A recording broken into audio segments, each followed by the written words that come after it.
Alrighty, welcome back to episode 19 of Baba Yaga's Dancing Hut. And this is the Witch Hunters. So, last week, let's have a little recap. That's right, you were started in the vault where you guys were inspecting several different chambers, secreted away treasures, books containing magical knowledge on how to increase one's constitution. You peered into the corners of the armory, and you could see there was one armor that seemed to be like blood red. It seemed to have like this swirling red mist within it. Not sure what on God's name that thing is, but you can recognize, or at least Dyer recognized it, an armor set from the Sakura Isles, which is an island colony miles and miles away, far to the east, southeast. But anyway, speaking of southeast, you then looked into the southeast chamber and saw this one was full of boxes and crates, and Tyro was the only one who spotted something sinister poking its eyes around a corner. And his mind was suddenly racked with horrific visions, but he quickly shook them off before they took hold, and realizing that was no ordinary stare, that was some sort of basilisk-like creature, one which doesn't turn the gazer into stone, but rather afflicts their mind with abyssal, like sights from the abyss, horrific nightmares. Seems like another guardian, perhaps, just nestled away within the boxes. And the last chamber you still have yet to sort of figure out anything with, because it is simply just two chests with a flesh golem in there. Anyway, whilst that was going on, Grizz, you managed to finally get in contact with Dr. Gerolf, who seemed very intrigued with you. In fact, he was enthusiastic to start doing all sorts of tests. Your physical capabilities, your current emotional state, and as well as taking a blood sample. He explained a great many things, but he seemed to hold back a lot as well, stating that he at least needs to first confirm his suspicion that you are indeed this masterpiece, so to speak, that his predecessor or perhaps his teacher Ludwig had created. And Grizz, you questioned him about who your mother and father was, and he only responded that Ludwig was your father and science was your mother. Whatever And that she's not means. around. No, she's not around at the moment. Yeah, sorry about this part in the journal. I didn't want to see things that I wasn't supposed to see, if that makes any sense. Because Cam has the cam hurrah Yeah. on everything. So That's cool.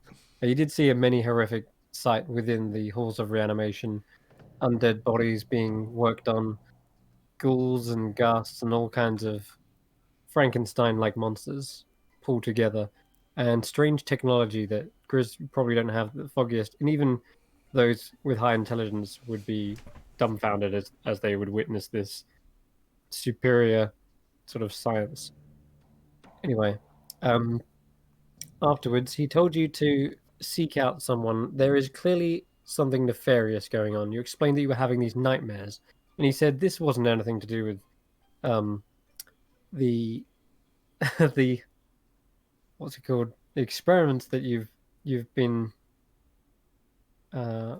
victim to, but rather someone else. A night hag has apparently stepped into your dreams and afflicted them with this haunting. Which one of them it is, you have yet to discover, but you started with the Tinker Hags, who apparently used to be Night Hags, but we'll get to that in a minute. Until then, Grizzy was set off, and he gave you a little token of friendship, sort of a beginning of trust, if you will, because he expected you guys to be working together in the future. But anyway, until then, he doesn't want anyone like afflicting his specimen. So he asked you kindly to dispose of this hag, and he didn't seem to care how you wanted to do it either. But we'll see how that pans out later on. Meanwhile, you guys explored a lot of rooms. You found the lakeland where there were these watery nymphs who were trying to get you to come for a little swim, but no one seemed to be down, or at least Daya refused to let anyone be tricked into this tomfoolery. They seemed to be kind of all pouty and upset at this fact. However, Tyro was exploring. He accidentally found something, some sort of woodland creature, half humanoid, half tree. He didn't know quite what it was, and it spoke in a strange tone that he didn't understand at first. So he spoke to its mind using the message spell and worked out this creature was somehow imprisoned in this place. And he pointed to a mound of soil, indicating that that is where he was once buried, perhaps. There's more of them as well within the lakeland. Tyra furiously noted this down. Meanwhile, Grizz, you found a hatch, tried to open it, and it was so crumbly and rotted away that as you barrel down on it with your arms, it just crumbled into pieces. So you decided to boot it instead. At this point, you fell down the stairs and back into the abandoned laboratory. This is where you heard that sobbing, that weeping noise. And this time you were a bit more fervent in trying to track it down or coax it out. During this time, Tyro also found that the corner of the laboratory had seen a great sort of disaster, perhaps. Didn't look like an experiment had gone wrong, though. Tracing the fiery scorch marks, he could tell that something launched a spell, perhaps, into the corner, and then it erupted. Whatever happened, it destroyed everything in that half of the laboratory. And since then, it seems like it's fallen into disrepair. Finally, I believe it was perhaps I can't remember which one of you, but you managed to finally coax this lonesome spirit out of the walls. A ghostly kobold named Grick has claimed that this was once his laboratory. It's now a mess, and he was killed within his own laboratory, perhaps by accident. But you tried to press further questions, and he seemed very guarded. He couldn't tell you. He didn't want to tell you because apparently, whatever that means, if he kind of explained what would happen, he'd be in more trouble than what he already is, which is kind of confusing because he's already dead. So how could he be in more trouble? But apparently, whatever this power is, it has an ability to deal with him even as a ghost. This is when Chris took some berries. Maybe he was getting hungry, or you were trying to offer them, weren't you, as a friendship token? You ate one, and immediately you could sense the surface thoughts of every creature around you.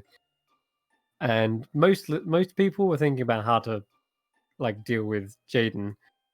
Supposedly, he was the one who ruined his laboratory. He was the one who killed Grick. And as your mind wandered over to Grick's thoughts, you were suddenly keenly aware that Grick is picturing Jaden right in that moment when he was slain. Fiery hellfire, horns, a pointed tail, and I think reddish brimstone-like skin. And that is where we ended the session. So, Grizz kind of got up from the chair. You started to walk away over to the door, and everyone you can see he's got this strange expression on his face. Meanwhile, Griff is literally trembling in his boots. Chris, where are you going? Right, I'll explain later. Oh no. And then yeah, I don't really the give a shit about what Greg's talking about. I'm gonna chase after Who's been Grizz. fucking with my head? Is it? But I think you said nobody was there. I think it was just the big flesh golem, wasn't it? Oh yes, that's right. You walked into the Tinker Hag's room, but it seems like they were still in the minions' quarters, and this is just a flesh golem staring blankly at you, like. Doesn't even have a mouth. In fact, it's probably stitched up. but it does have many eyes, and they all kind of just look down at you. What's his service thoughts? It is following some sort of simple order, which is just God, squash, thief. Grizz, the Tinkerers, they were back at the minions' quarters. I don't think they're home right now. I'm gonna get back. I want to actually see what old Gricky here thinks about Jaden Dole. Very juicy stuff. Oh, I've got something to tell you about that, by the way. Huh? So, and then Grizz will tell everyone about the vision of, Okay. I presume, a spine devil of some sort. Wait, what are we talking about here? What vision? That's Well- surface thoughts, like Yeah, that's Grick what was Greg clearly was. interested in Yeah. something. Right. Yeah. Because I remember when. Yeah, we're talking about it. Because you was probing him for questions on what Jaden did, and he explained that he accidentally gave him That's a right. polymorph potion, and this reverted him into something else. And when he changed back, wasn't Jaden. And as you were asking, well, what was he? What was he? He was like, no, I know, I can't tell you, I can't tell you. And then that's when Grizz suddenly got the service thoughts at almost the What perfect timing? time. Yeah, Yeah, what what timing? timing? Yeah. I Also, remember what kind of looked like. What? I don't know how to react to that in character. Shit. if you're explaining what that was, Grick's like, no, you you can't tell him. I know. Hang on 1 second. Wait, I'll no. check. He'll kill you for it. With a 24, So- would Ember understand what a devil is? Oh Do you yeah, think? for sure. Yeah. All right. You've So heard Ember of is the- immediately fucking horrified. You've heard of hellish creatures, ones that barter with mortals' souls as if they were currency. Devils are home to the nine hells and are lawful evil creatures with their own hierarchy, one more powerful than the other, commands like legions underneath it. All the way from imps to pit fiends. But you're probably not fully aware of all the loopholes and politics of devils, but you do know what they're about, what their whole kind of deal is. Okay. I guess it would be actually a 26. I didn't mean to roll. Whatever. Yeah. Wait. We maybe we should steer clear of old Jaden. I mean, you know, devils. I know they've had some dealings with creatures in my past. Some of the Afridi, host them in the city of Brass. They are very unsavory. They are not who you want to enter any agreement with whatsoever. The contract could look clear as day that it benefits you, and I assure you that regardless of what it is, it will not end in your favor. Do not how- under any circumstance. Oh my shit! I can't believe. Oh fuck! Grick, you really got yourself some fucking trouble, buddy. Grick is panicking as much as as Ember is, and he's saying, "Yeah, he will kill you if he Yeah, he will. Yeah, probably. if he finds out that you know." Amber, Hey. That's how I Amber, died. we need to settle down. Greg, No, Tanner, you understand? Sorry. This is really bad. Amber, right. We need to I think cast a of this. spell on him, Tanner. No, stop. We need to think about this logically. We need to find out what kind of devil this creature is. What are we working with? What do you mean, what kind of devil? And what does he want? We already knew that he was very dangerous, very powerful, and he doesn't like us. And why the hell would a devil be working with a witch? Well, quite. He saw that I saw him, and then just threw this ball of fire at me. That was the last thing I ever saw, and it was the last of my laboratory. He kind of tears up Fireball. again. something like it. It was unlike any other fireball I've seen. What if Baba Yaga I mean, I could doesn't produce. even- Sorry, go on. No, I could produce a pretty mean fireball. I doubt it's stronger than mine. He's a bit of a bitch. What This if is the one you were Baba- saying not a minute ago was incredibly dangerous and not to be messed with? Well, And I now mean, you're there's calling- only one man in this hut that can produce fire. I guess not one man. Sorry, one person in this hut that could probably produce better fire than me, and that's probably the one who scorched Bromwell. So I don't think that.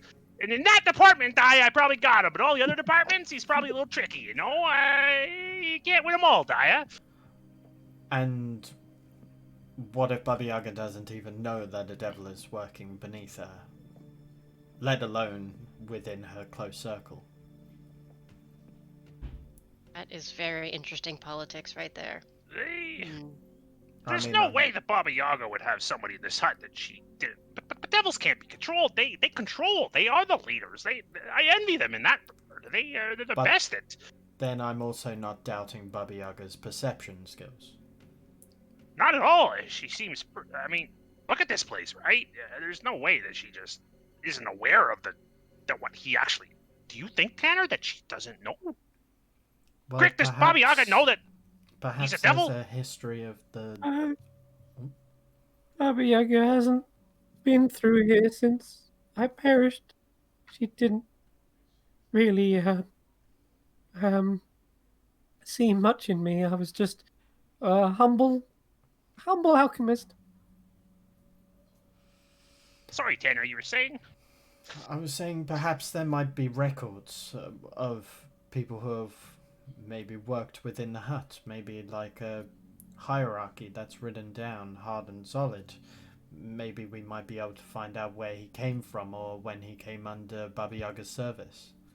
Of course, he could just be a side dish for oh fuck, what's her name? Eleanor. Eleanor, thank you. A side dish? Well, something Like that Baba a- Yaga might have picked up on the side to The be servant? like, go. Or I a mean, little potentially. entertainment at nighttime? I mean, at the end of the day, do we even know that Eleanor might even be a devil? That's. Ember didn't really think about that, and then he kind of pauses. And I He mean, doesn't if he answer. has an attraction to her, then yeah, change the subject, Tanner. Yeah. If there's devils in here, Tanner, maybe there's angels too. Let's talk about angels. Yeah. Angels, right? checking that bullshit. I mean, sorry, bear. Sorry, Perception, bear I with me, guys. guess. I don't know. My live screen is doing weird things. It's Okay, like- never mind. Ignore me. Also, Grizz, could you roll me a perception check as well, please? Yeah, I'll quickly roll that inside. Oh, bugger.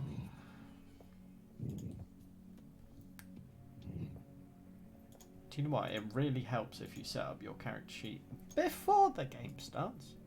You can do it. There we go. No! Ember doesn't seem too concerned, and he seems very happy to know that you might be happy to find angels in the hut as well as devils, perhaps. Yes, you're Which right, is- Ember. We should definitely start talking about angels at this point. Yeah, absolutely. I mean, the last thing we want is to not have a full-blown war within this hut. Yeah, we certainly don't want, future romantic interest to be potentially, hellspawn. That's definitely not. That's impossible. Aha. God damn Grizz, it. Marcus, could you roll me a perception check, please? Yeah. I should get advantage with the amount of times that Derek stutters. Oh, Or wow. Ember I'm stutters, okay with sorry. that. No. Okay. There's another voice in your head in this room that's not of the golems, and you can tell the surface thoughts of some sort of creature saying, "So hungry. It's been days since something's fell for it. Maybe I should just move. Could try the kitchen. Yeah. Yeah, people get their hands on stuff all the time in there. Mimics. That's Oh man. Oh no. what you're hearing, Grizz, in this room. Did you say like he's waiting for someone to fall through or something? It's just the thoughts of something nearby, and it's sounding like it's hungry, and that no one's fallen for anything in a while. Grizz looks at his tummy. Oh no, guys, there's somebody else close by, and it's really hungry. I can still hear it. Like, I think he wants to go to the kitchen. I think whoever's in the kitchen might be in trouble. What the? I think that The hell? yeah. Glum, she's okay. She has fucking vampires in there. Lady Mora, that's her little that's her resting place. That thing just hit me? What is going on? I didn't say that aloud. I can't even speak. This doesn't make any sense. Hello, Ah, I can hear you. Chris, If who you you're talking hungry, I've got some jerky. don't think. Nice. Yeah, Grizz, I guess you'd also hear Ember thinking about And then you bullshit go, Tanner. At this point, though, I think it's starting to wear off, though, Grizz. You're starting to hear this thing. It's like, don't think. And it kind of vanishes into nothingness. Yeah, something that's in new. this. That's too bad, because that would have been fun to exploit. There's something in that room. Grizz, do you think that the Glum and the cooks are in danger? Do we need to go? No, I thought I heard someone like thinking, like they were Hmm. really hungry and they might go to the kitchen. Huh. Are you sure it wasn't just yourself? Well, I mean, now that you mention it, I could eat, but Yeah, I could go for Wendy's hamburger right now. Sure, yeah. I would. Believe it or not, though, Grizz, those Who is berries, they fill Wendy's? you up. They should be like nourishment for a whole day. But oh really? Okay.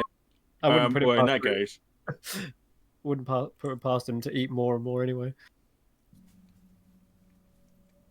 Do you know what, I don't know. Grizz? If you do want Whoever that was, I heard it didn't sound very nice, and I think it's pretty set on going to the kitchen. Well, And then sure. Grizz gonna shouts up, and Grizz gonna keeps looking around to see if he can hear its thoughts still. Mm, Guys, I think it's gone. We need to go.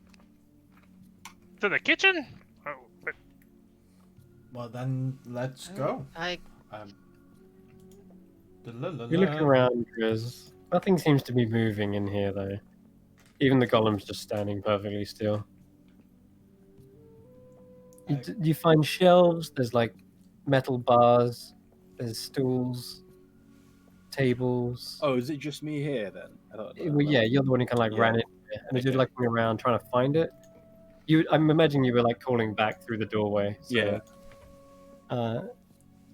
Sorry, it's yeah, just there's for like- vision. In some places you can see there's like the hilts of some sword. Then there's like half a broken wand. On another shelf there's like a skull with a candle dripping wax down it. There's all kinds of strange knickknacks and tokens, but most of the good looking stuff is either not on display or locked away somewhere perhaps.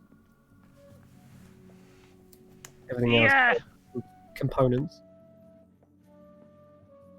Before we wander back to the kitchen, I'd like to throw myself in here and head Right. over just to this. And head over to this giant thing and search for a secret entrance to Natasha's chamber. I don't know how I would even do that.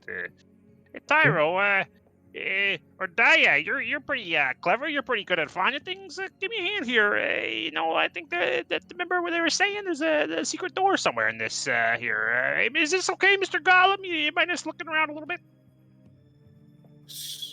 It turns and it doesn't say anything, but it just looks at you. Grizz, you remember its surface thoughts are to guard and squash thieves. Guys, just be careful. Like this big guy here is here to guard stuff. So yeah, maybe I'm not gonna. yeah, just don't like steal anything. No, Or we would like never. We would never steal anything, Grizz. We're just Yeah. here to look. yeah, just browsing. Yeah.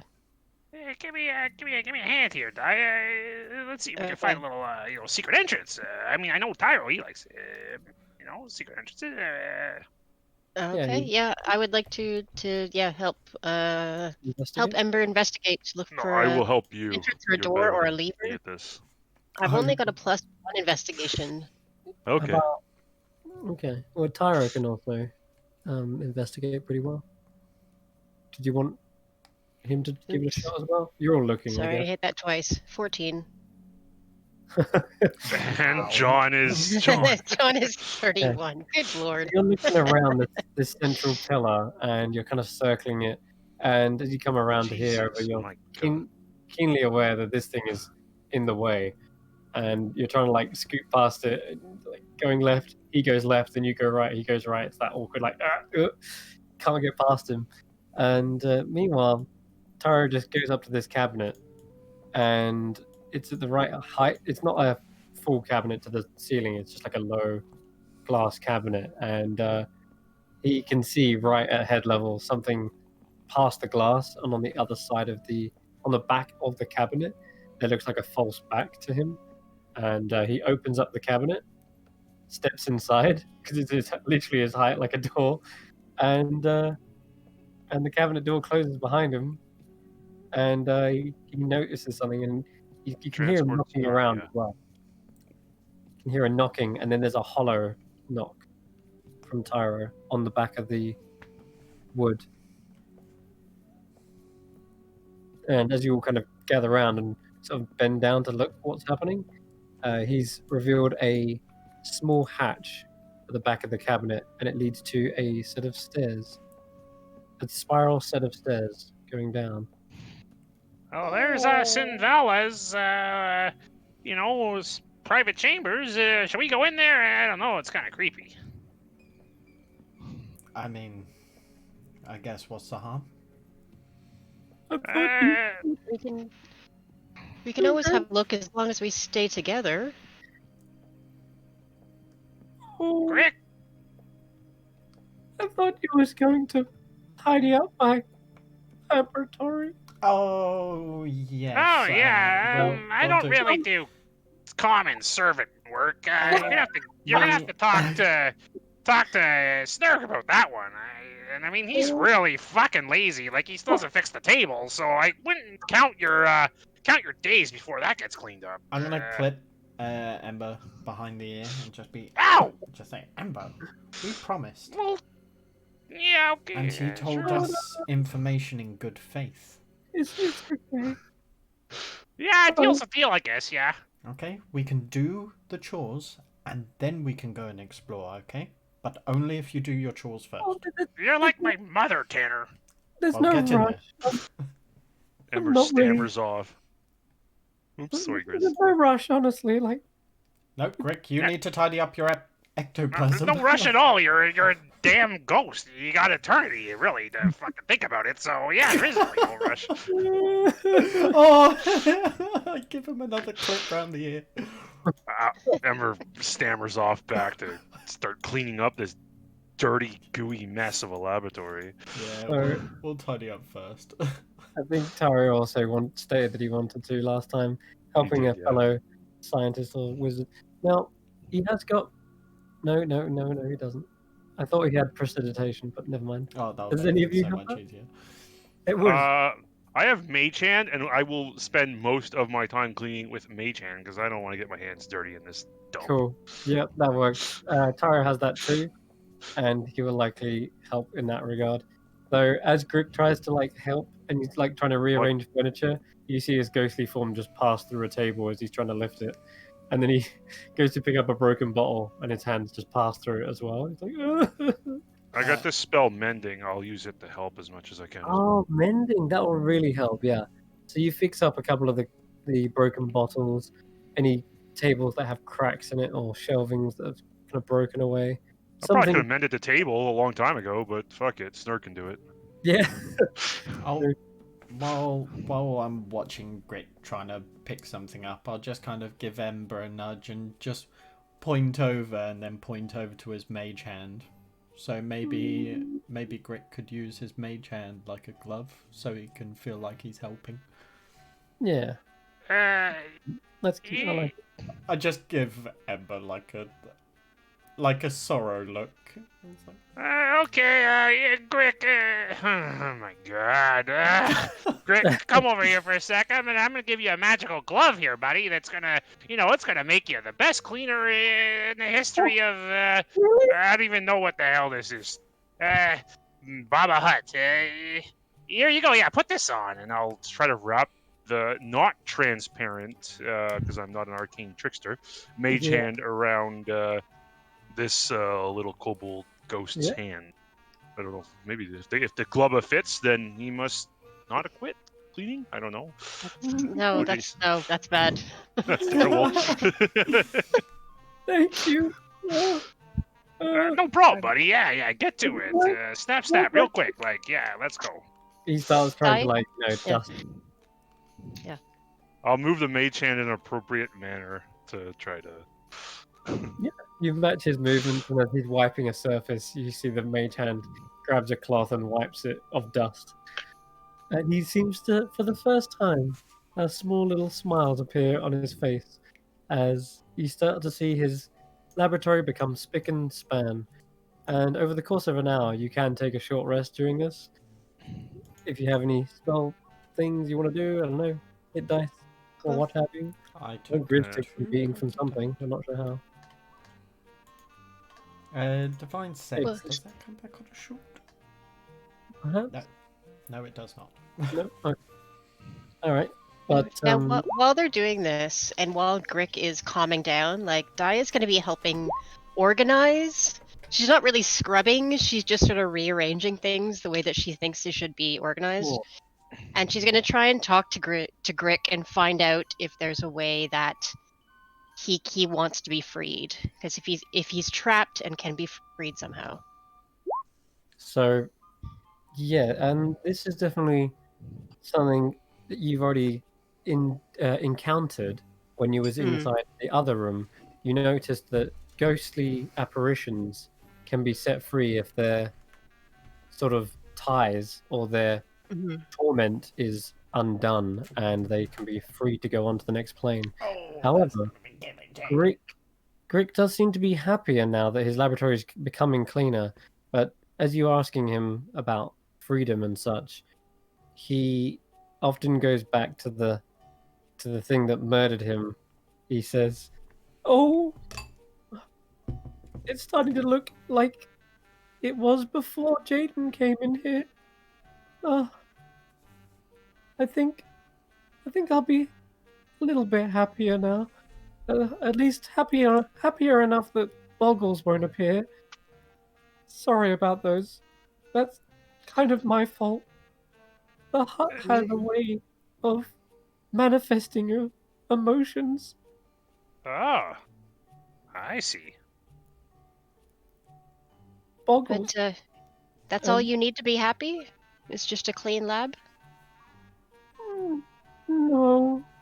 You can roll an insight check, Daya, at this point. I'm still scared. That devilish Jaden. If he really is what I think he is. Don't devils use people's souls as money? You didn't give him your soul, did ya? No! I'm Well, stuck then you're in good. here. He seems as though he's still terrified, but the other component of his trauma was loneliness, and it seems that's probably not going to change for a bit, but he has already explained why there's Boggles here. A lonely creature can manifest these memories into materializing into this kind of creature, a boggle, but he's also a little bit scared of Jaden, and that you're wondering what fear that can manifest. But he has still got one thing left in this world to deal with. That is the fear of Jaden. Jaden Fool. Hmm. Do you know any I asked this a few times. Some other witches are not like any secrets that we could use against Jaden. Hush hush. Secrets are very powerful. Only the one that cost me my life. I mean, that's a pretty important secret. My bad. You're right. That's yeah. We'll definitely find a way to. I do have one little secret. Oh, kinda I'm shrugged. listening. And And at this point, I'll make the mage hand kind of scratch him underneath the chin a little bit, just to try to jog his memory as he thinks about this. okay. He points with his little clawed finger towards the wall on this side of the laboratory, and he comes over to it, and he says, "Behind here." And as he tries to move his hand, obviously it goes through the shelf, but the spectral hand can touch it if he wants. I'll do that. Yeah, I'll like guide the mage hand as he Okay. follow his movements if I can. I don't know if I'm Yeah. able to do that or not. No, yeah, sure. The mage hand sort of does as best you can, and eventually he kind of finds a loose panel in the stonework at the back of the shelf, and he presses it, and a small little stone door opens. It's very tiny. It only looks like it can house a few bottles or at best, and Or one tyro. one tire, yeah.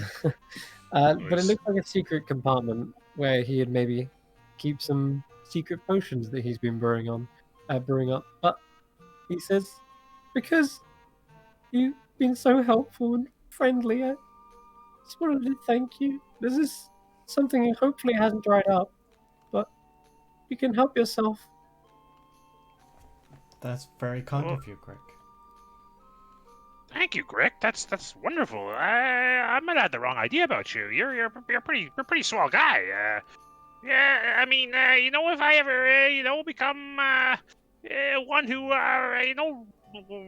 assumes his rightful place in society, then perhaps I'll need a little alchemist to do some work for me.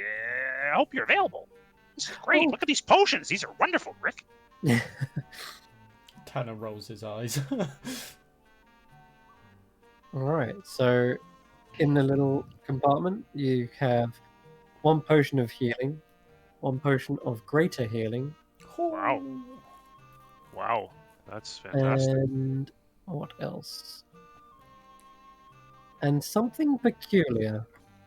A bottle that has a hand like gripping around it, whether it's a human hand or not, not 100% sure, but it seems to be like fashioned so that the bottle has it designed like a grip around the flask.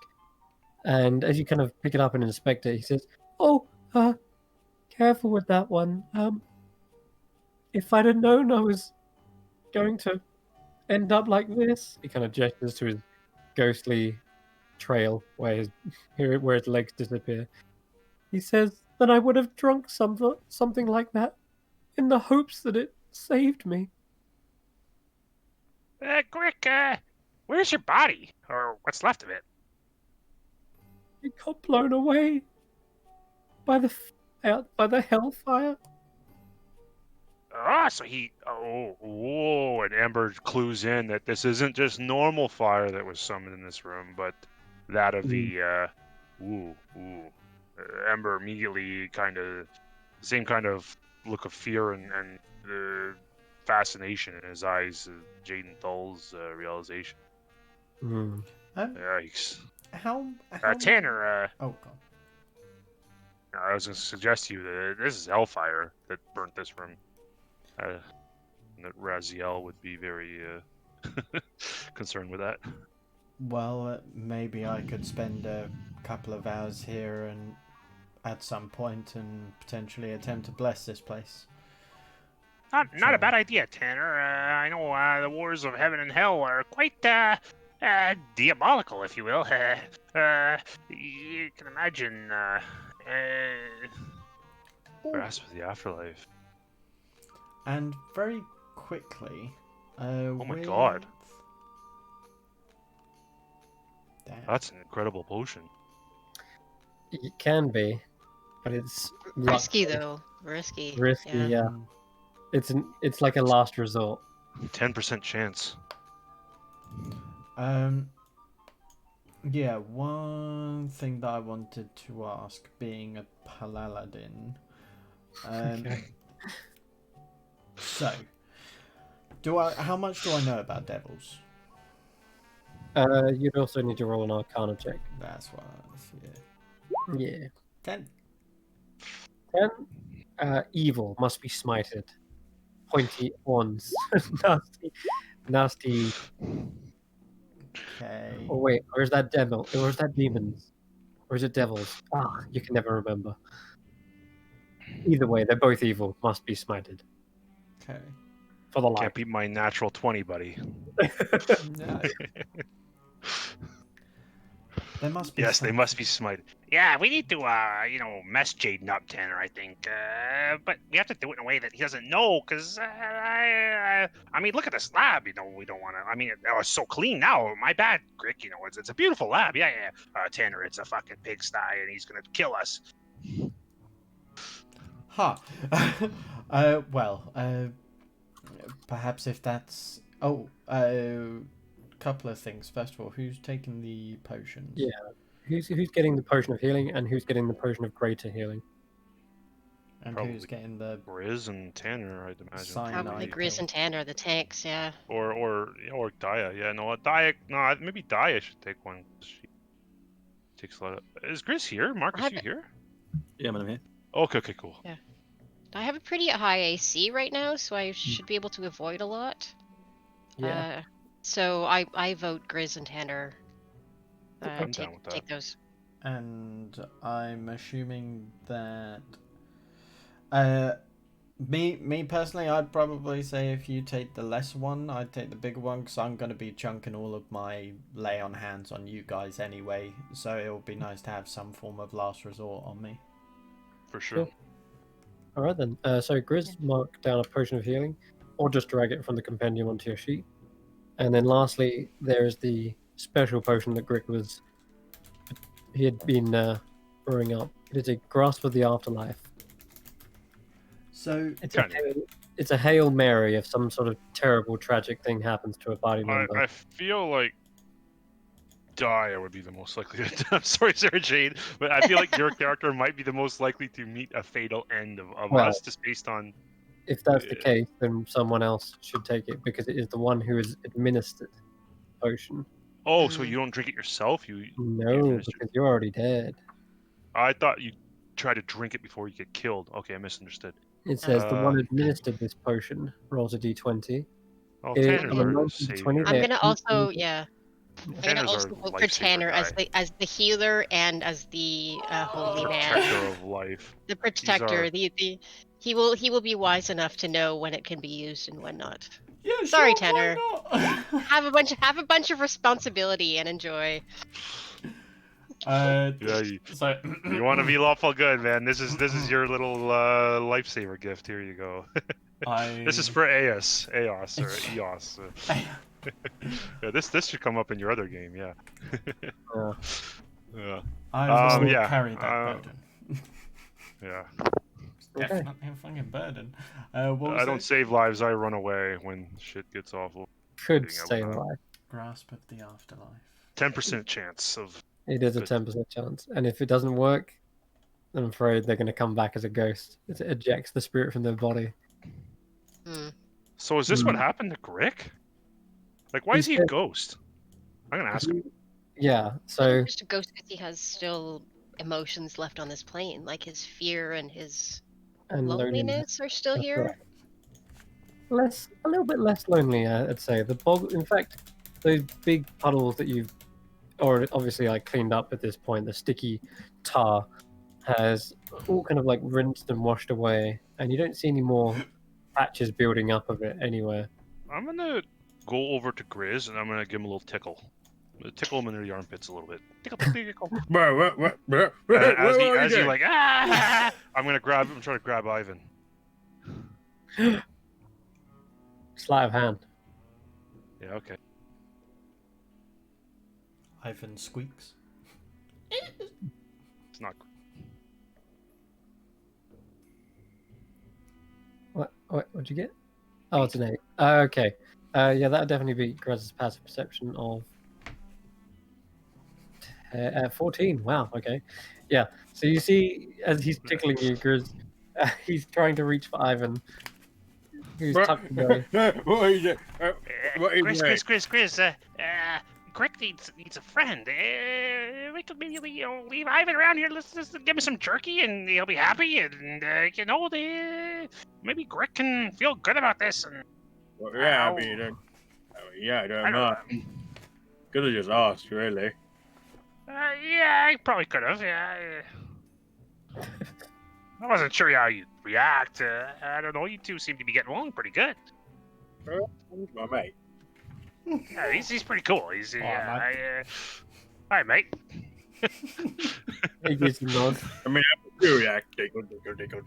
I mean, we can just leave here for a day or two. Maybe then Grick won't be so lonely, and there won't be boggles all over the place when we come back to fuck Jade and Doll up.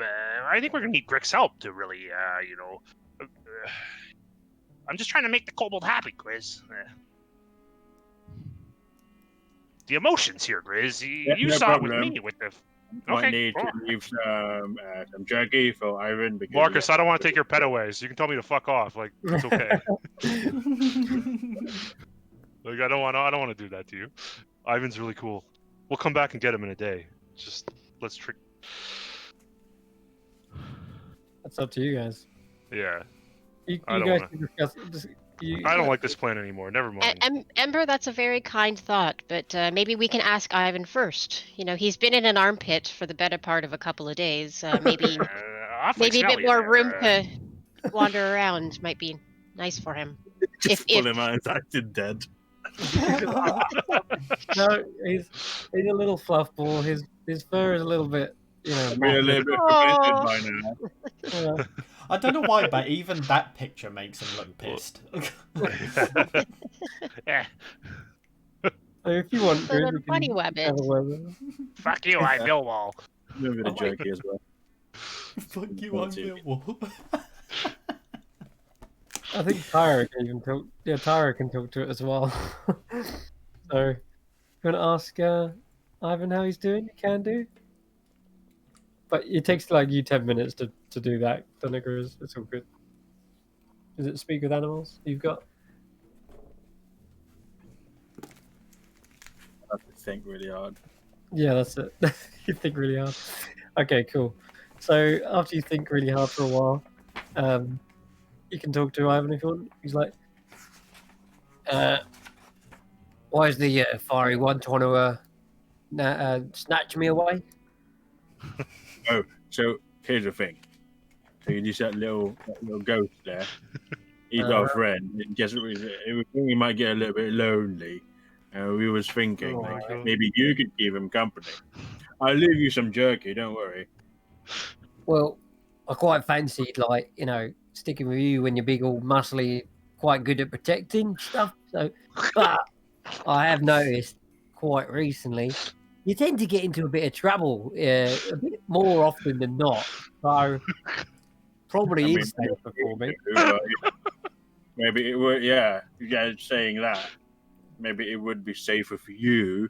I mean, I can't imagine how I would feel if something was to happen to you. Exactly. Oh my God. I'm If fucking I crying. talk about the old fireballs and stuff. I mean, yeah. What if my fur gets caught on fire? You know what? I'm actually down for this. As long as you give me that jerky, yeah. Yeah, here you go. All right. You see immediately his teeth elongate, horns protrude from his Don't eat them all at once. and his fur goes white. And immediately he numbs on the jerky, tears it away, tears it up. Oh yeah, I'll be happy with this for a bit. Come back again though, drop some food off here, like a little gift basket or something.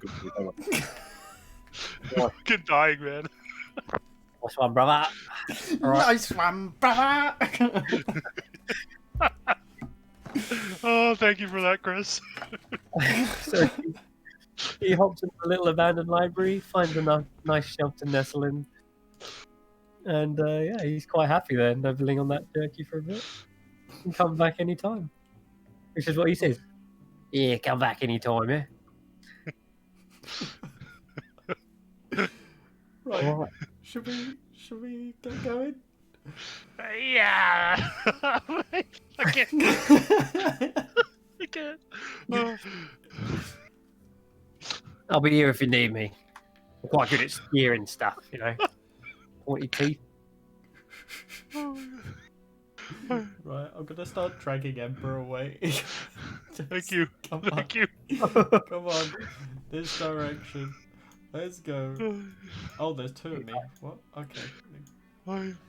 He goes, let me see.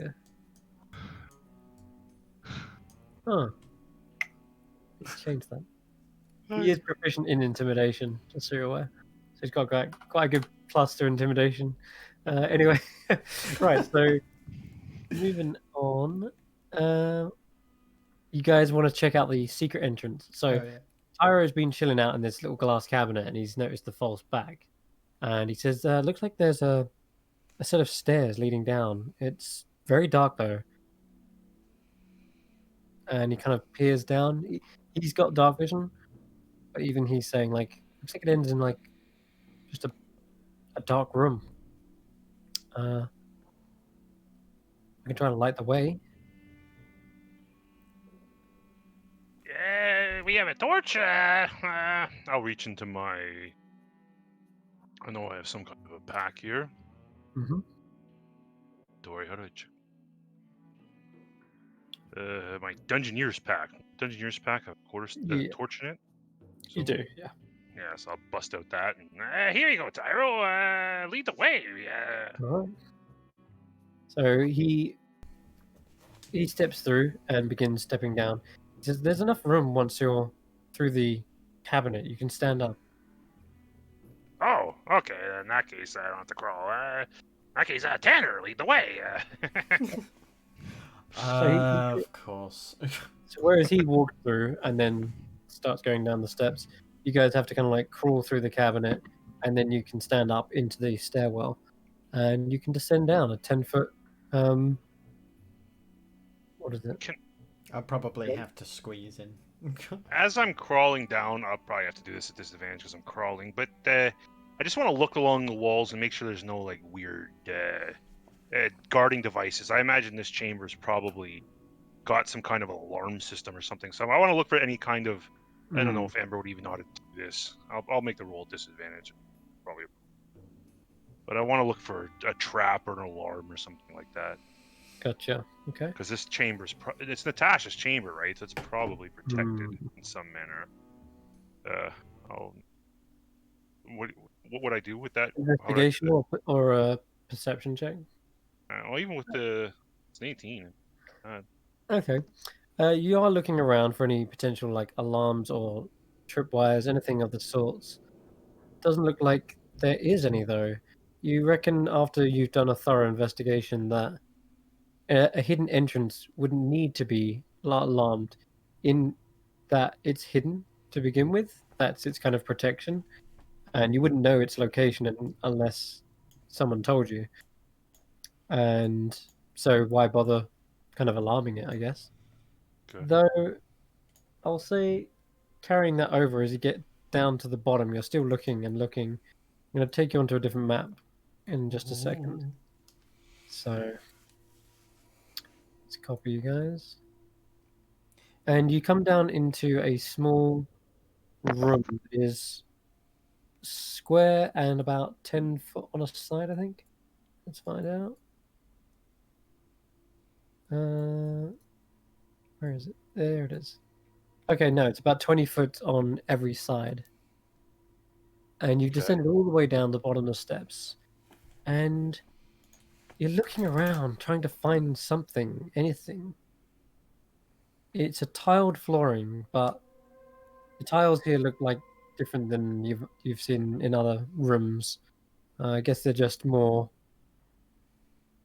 I don't know, kind of polished and clean looking. Okay. And I'll say that as you come up to one wall, you do see a small, looks to be like a metal kind of like rivet sticking out of the wall. Okay. And as you get towards it, you're very keenly aware that there's a small heat signature from the other side. Because we've kind of discussed that Ember has like minor thermal vision, right? Yeah, And I think I maybe misinterpreted that. It might just be yeah, normal. That's my it bad. might be, but I like to sort of flavor it in that. Okay. So Ember does pick up on the fact that this small metal rivet is giving off just a tiny bit of heat. It's not major or anything like that. Okay. But First of all, these tiles, does it look like you said they're like polished and like that? Do they look like the same kind of tiles that we've seen in the various rooms that are under construction? no, actually, it just looks like well kept, like it's been cleaned, Okay. and they're kind of square tile. But I guess they'd be like almost like checkerboard, but with small little designs worked into it, so it looks kind of ornate and decorative. Who's beside me? I guess Daya, Tanner, Daya. Yeah, Daya, Tanner, be careful. That there looks a little hot. It's hot to the touch. I'll point to it's the not hot. lever. It's just warm. Okay. Yeah, but and as you're looking around with that 20, sorry, or even just an 18, I'll say that there's another one you spot as well. There's two metal rivets, and as you kind of get closer and you pull over the torch towards it, it actually kind of matches the same temperature as the torch that you're holding. Like Okay, I will ignite my hands at this point if I could, so that I have the two basically hand torches, so that I can maybe shed some more light in the wall. From not that I don't think we have anybody without dark vision. We have no. I do. I have dark vision. Yeah, we have nobody without it. I said. Oh, okay. Oops. It's pretty unique for a party of humans. Yeah, it is. So this is Natasha's. This can't be her chamber, obviously. This is just This is it. This is her room. Yeah, no way. I think I'll point out those two. Now, what side are they on, Chris? These two rivets? Yeah, they are here and here.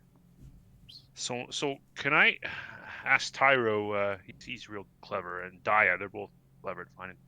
If there's two of them, maybe there's maybe we have to pull them all at one time or something. Maybe there's four of them. We better have a second look on these two parts of the wall too. I don't know, or we could try pulling them both. This is obviously not our chamber.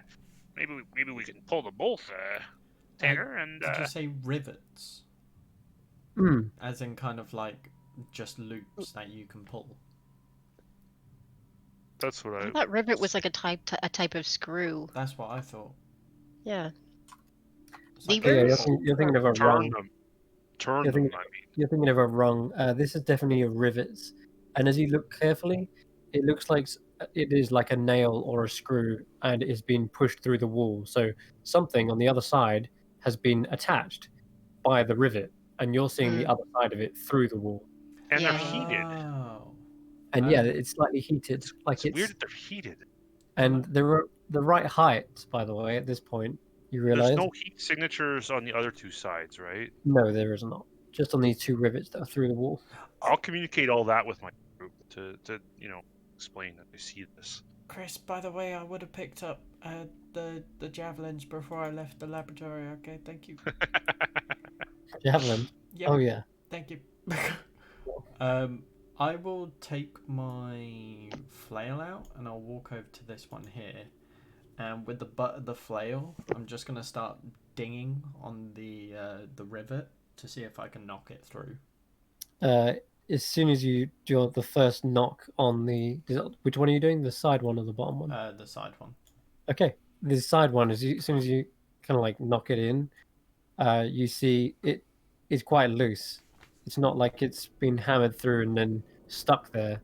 It seems as you push it, it was on like a hinge, and you hear something like go forward, not very loud, kind of like muffled, to like lean forward, and straight after that, you start to see The walls are closing a in. wall opening up.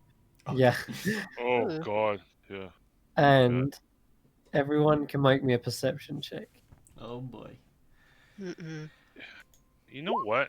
I'm gonna burn my Tides of Chaos. Can I do this on a perception check? Yeah, Yeah, I'll do Tides of Chaos, and why not? I am so terrible at perception that I actually want to actually suck. you're keenly aware of a piano being played, like a grand piano perhaps, and someone is.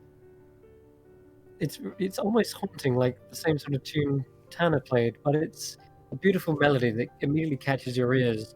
It was previously maybe muffled by the thickness of this wall, and you can also, I think, Ember and yes, and Dire, you can just barely pick up on a feminine voice sort of humming to themselves. And it sounds like, yeah, they're just sort of. What else do you hear? You can hear a slight splashing of water as well, Dire. Only you can hear that with 24. That's Not again. Splashing of water. a splashing of water, yeah. Do And you I can hear recognize the singing female voice? Tell me anything? you do not know. Okay. Can I tell what kind of melody it's singing? Is it happy or It sad? does. It seems to be just content, like and it's going in tune with this piano music. You guys can all hear Chadney, right? Yeah. Okay, cool. Just checking. Yes, it is seemingly going along with the tune of the piano. Directly in front of you, there is such a piano. However, nobody is sat at the stool. In fact, it seems as though the piano is playing itself. The keys are being pressed in and the tune is being played, but no one is sat at said piano. And you've realized that you've seen this same phenomena before. Tanner was the one who sat next to a piano in one of the first rooms of the hut. The and games played room. That's right, yes. Another mystical piano playing by itself. Can you actually see the room that you're in? We don't have any line of Yeah, sight. There's a wall here. Yeah. How No. about Oh wow, look at this. Oh wow. that? That works? Wait. Okay, so that works. That's moving that away. I don't. Yes. Camera. What happened? Nothing. Oh. I guess is the answer. There you go. I'll kind of like take a step out because, of course, Tanner being a pianist, will kind of get an ear for the tune and just walk up the side, just kind of have a glance to see if anybody's looking. As Tanner walks in, I'll walk in, but kind of keep off to the Mhm. side. Okay, so you Observe see this. a luxuriously soft carpeted floor, and there is a bedroom with curtains on either side. The cushions look made of the finest silk. There's this kind of red sort of theme to most of the room, like dark scarlet kind of red. Around the room, you see torches are lit, and the sconces on the other side of the walls are exactly what those rivets were. You can tell the sconces are like hammered into the wall effectively. To the right, you see that there is a table set out with food, fresh food. It looks and smells delicious. There is a stool that's kind of been pushed aside, like someone's just got up after finishing maybe a few bites. And there is also a large roaring fireplace, giving off a large amount of heat and warmth to this place. And lastly, you can hear that sort of humming and la la la, sort of from somewhere in the back of the chambers. Well, with that perception check, I don't think Tanner heard the humming, so he's probably gonna do the same thing. Perch down at the table, just gesture to see if I can join in and start playing. Okay. You suddenly hear the music kind of stop for a moment as you're like jostling up into the into the seat, and it kind of like stops and like misses a key or something. A moment later, it starts playing again, but you can feel an arm reaching over yours occasionally, Tanner, to press the keys. Oh God. And I'll kind of like, I'll join in just with my duet as last time. Right, Just roll Hey, a this performance. guy, Tanner's gonna play for us here. Let's enjoy this musical festivity. Yeah, roll a performance check, please. Fuck, I knew that was Oh. coming. Somebody God got damn Ben it, locked. Cam. Somebody got Ben locked. Has anybody? Alright. I mean, I can't bend that. That's Yeah, you can terrible. bend that. Oh my God! Fine. That was my last 2 sorcery points. That's fucking crap, Cam. Yeah. Poor try. It's a 10. It becomes a 10, which is just mediocre at best. Oh my God. Yeah, you're not playing in tune with this, and as you can see, there is Sorry. sheet music, Tanner.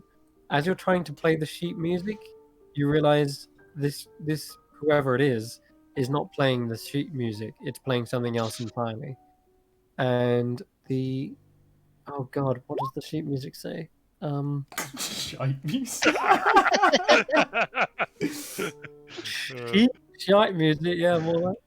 Yeah, so I'm trying to play kind of in it, but then I realize it's like, hang on, that's not the right melody. I should be over here. Oh wait, why is its hand going through mine? What the? Get your And side.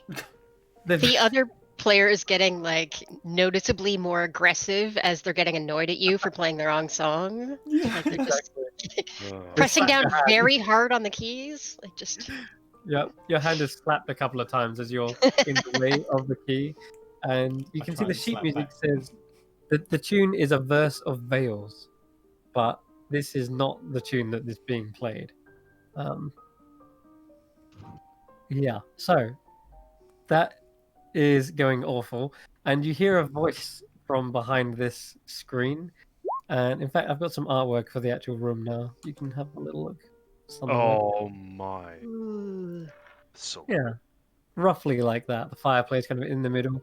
There's a screen where you can see just the edges of a bath, and there's a table set up with like food and drink.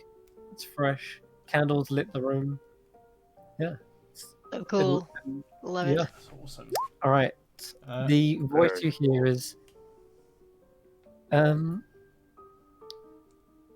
Cirrus, you're not playing on the piano again, are you? And you suddenly hear Ghosts! you suddenly hear a flapping of wings, and from the rafters, something lands on the piano. A white owl with stark, staring eyes suddenly stares at you, Tanner, and squints, like giving you a real evil stare. Can I just kind of pause, slightly raise my hands up off of the keys, and then try again to play in time? To try and mask it.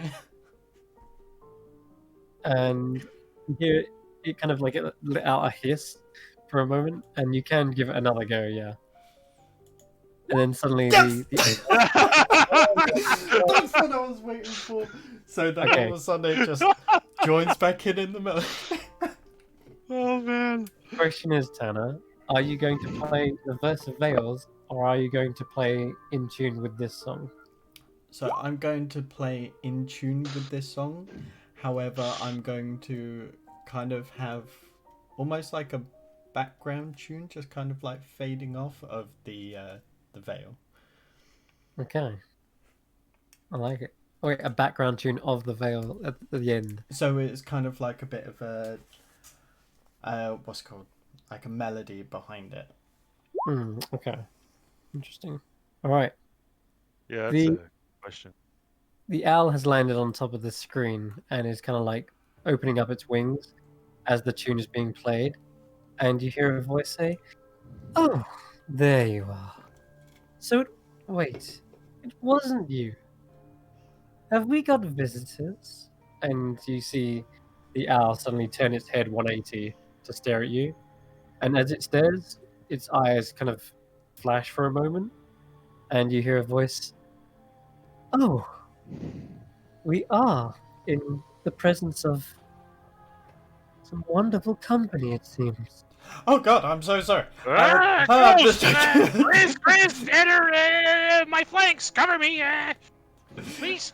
Stereotypical dun dun dun dun from the piano noises as Tanner knocks back the stool. Dun, dun, dun. Yeah.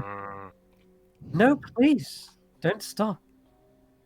You play a beautiful melody, and suddenly you hear a dripping of water as if someone has just got out of said bath. And you can see barely the outline of a feminine form suddenly slipping into some clothing. Behind you. And they're covered, but they are kind of putting their hair aside and such. And a moment later, stepping around the corner, is a picture. Well, I say a picture. Someone who resembles the picture that you saw in that long corridor with a gallery of family members. Greetings, shit. Sylvana, what the hell? No, Sinvala, greetings. How are you today? She turns to you and raises an eyebrow, Ember. No one else has ever called me that. Well, that's your name, isn't it? I mean, I'm not going to call you by the wrong name. That's just ridiculous. Whilst here in the hut, I'm Natasha. Are we still in the hut? I guess we are. But when I'm free, I'm Sinvala. And a pleasure to meet you. I am Ember Cinderborn Sonatus of House Sonatus.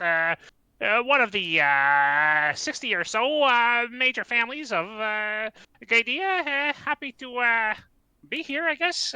Sort of. I mean, you know what's really nice in Gaidia, but this is pretty cool too. This is my friend Tanner. He's quite the pianist. Clearly, I mean, he kind of struggled a little bit there, but then found his. See, he made this for me by playing the piano, and I'll point to my poncho. And this is my friend Daya. She's she's an elf. That's pretty cool. This is Chris. We don't really know what he is. She says, I see. So, we have the hot one, the one with the delicate fingers, the topless one, and she turns to you. Yeah, Chris. She's turning to Chris. The one with the brains, and yeah, that's me. Looks to you, Daya, and has a hard time for a moment coming up with sort of a nickname for you. The modest one. She's fate touched. She has a prophecy. Bow and say, I'm sorry to have intruded on your personal private time. We didn't realize anyone was down here. Yes, I was going to ask if it's usual activity for you to be invading a woman's personal chambers. In fact, my lady, we were under the impression that you were long gone from this hut, and that if anything, this room would be abandoned. They would think that, wouldn't they? She starts to kind of saunter over to her dressing table and takes a seat. The owl just stares at you whilst her back is turned. Your boyfriend wants to know why you never came back. Well, Chris! You can't see her expression from here, but she seems to be like combing her hair and says, "Well, I did come back, didn't I?" Yeah, he's like in a cage, and like he's growing. I don't know, some weird shit happening with his wing. That is most unfortunate. That Senrith guy, he's big time emo. He needs to... Yeah. This place he did say that he didn't regret what he did to get you out, but I'm sure he wouldn't mind a rescue if you find it within your power. I don't know your situation while you were hiding here, but he merits a consideration. Senrith will, I'm afraid, have to wait. Hmm. I am more concerned about getting my sister out of here. Your Yeah, that sister? I can certainly work on. Eleanor. Your sister Oh, Eleanor? yes, yes. Indeed. Hmm. She does not belong here. Eh, She's still, again, got her back turned while she's kind of like perhaps adjusting some jewelry and such.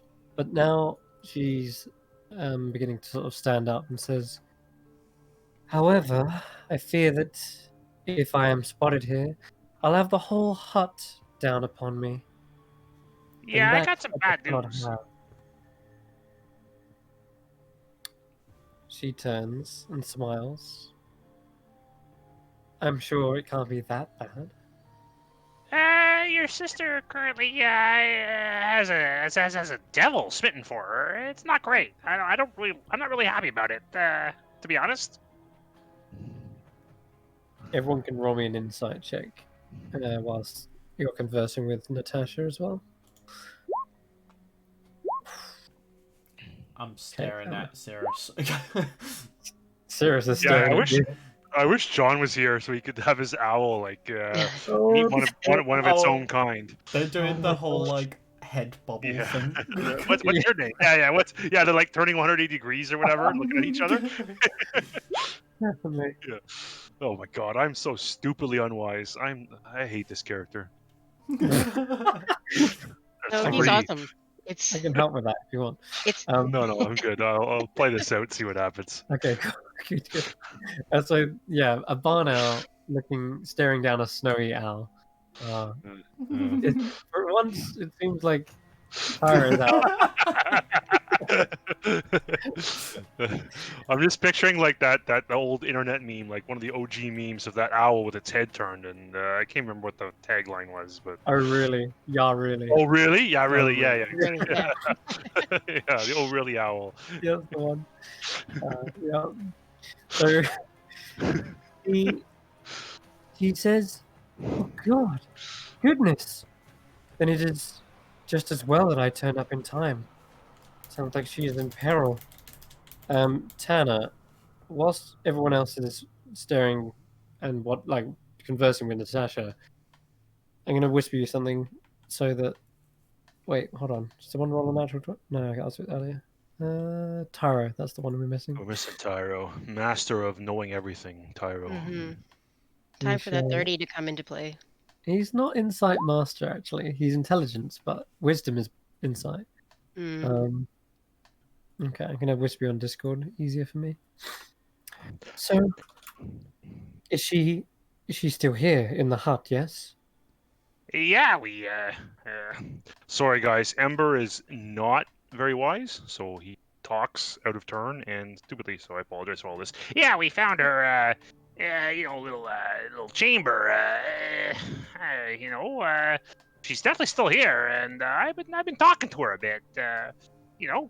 She's pretty cool. I like her. She's nice. Your sister, she's pretty cool. Younger For what sister, right? Yes. For what is. it's worth, Sinvala, she doesn't seem unhappy. She is taking lessons and is closely supervised and is rarely alone, but she's not otherwise being mistreated. That's good She's to perhaps hear. not. She has perhaps not free, or not as free as you might like her to be. But if you are searching to free her, you do have time. And people are looking for you. We ourselves were sent to look for you. Thank goodness. Well, my younger sister, she's still so innocent. She has not yet witnessed all the horrors this hut has to offer. She's a delicate boy. flower. And what are your thoughts on Lady Mora, her mentor? Oh, Lady Mora is still tending to her. She is a stern, but I guess helpful tutor. I would say that she cares for Eleanor more than anyone. Except myself, of course. Of course. I have some good news in that department. We found out that Lady Eleanor, pardon me, Lady Markov, Lady Mora Markov, she was she was coerced into being here. I imagine she was quite cursed, and we lifted that curse. So it's possible. Hear me out here. Possible that we could possibly have her help us in having your sister relocated, perhaps, or I mean, listen. The guy that's into her right now is a real fucking asshole, okay? And we want to do something about that. I mean, I do at least. I don't know about Tanner, but Tanner, you hate devils, right? Tanner seems to be like staring off at Natasha, and then still playing music, and then just looks back towards the piano. Tanner, because you rolled a natural 20 on the second time, and you said that you was going to continue with the veil of verses at the end. Yeah. You see Natasha says, I think I would like to hear our guests play for a moment. And you suddenly feel like a relief in the seat next to you, I guess, almost like something was sat next to you, and suddenly the keys stop playing. And he says, thank you, that will be all. And suddenly the keys they've stopped playing on your side. And as you play that tune, A Verse of Veils from the sheet music, you start to see the fireplace sort of warp and stretch slightly, like the flames themselves. And then they suddenly go this purplish color. Whoa. And you're keenly aware that there is some sort of illusion magic over the fireplace. So the notes begin to go like drawn out as I'm almost like just kind of getting distracted behind the thing, and I just look back towards Natasha, phased. She smiles and goes, it takes quite an adept pianist to be able to play that certain piece. She says, here. She kind of like sidles up next to you and says, try playing it in reverse. And she kind of gives you this sly look. Tanner blushes slightly and begins to play. She tries to like help you play the piece as well, alongside you. And easy enough to play it. But I'll tell you what, roll me a performance check with advantage again. Before he does that, as he's doing that, can I convert a level 2 spell slot real quick with a bonus action into 2 sorcery points? Sure. Okay, I'm going to do that. Bye-bye, level 2, my last level 2 spell slot. Bye-bye, because I want to make sure that Tanner nails this if I need to. You can roll it with advantage, Tanner. Yeah. Go ahead, Cam. This is because Natasha is helping you.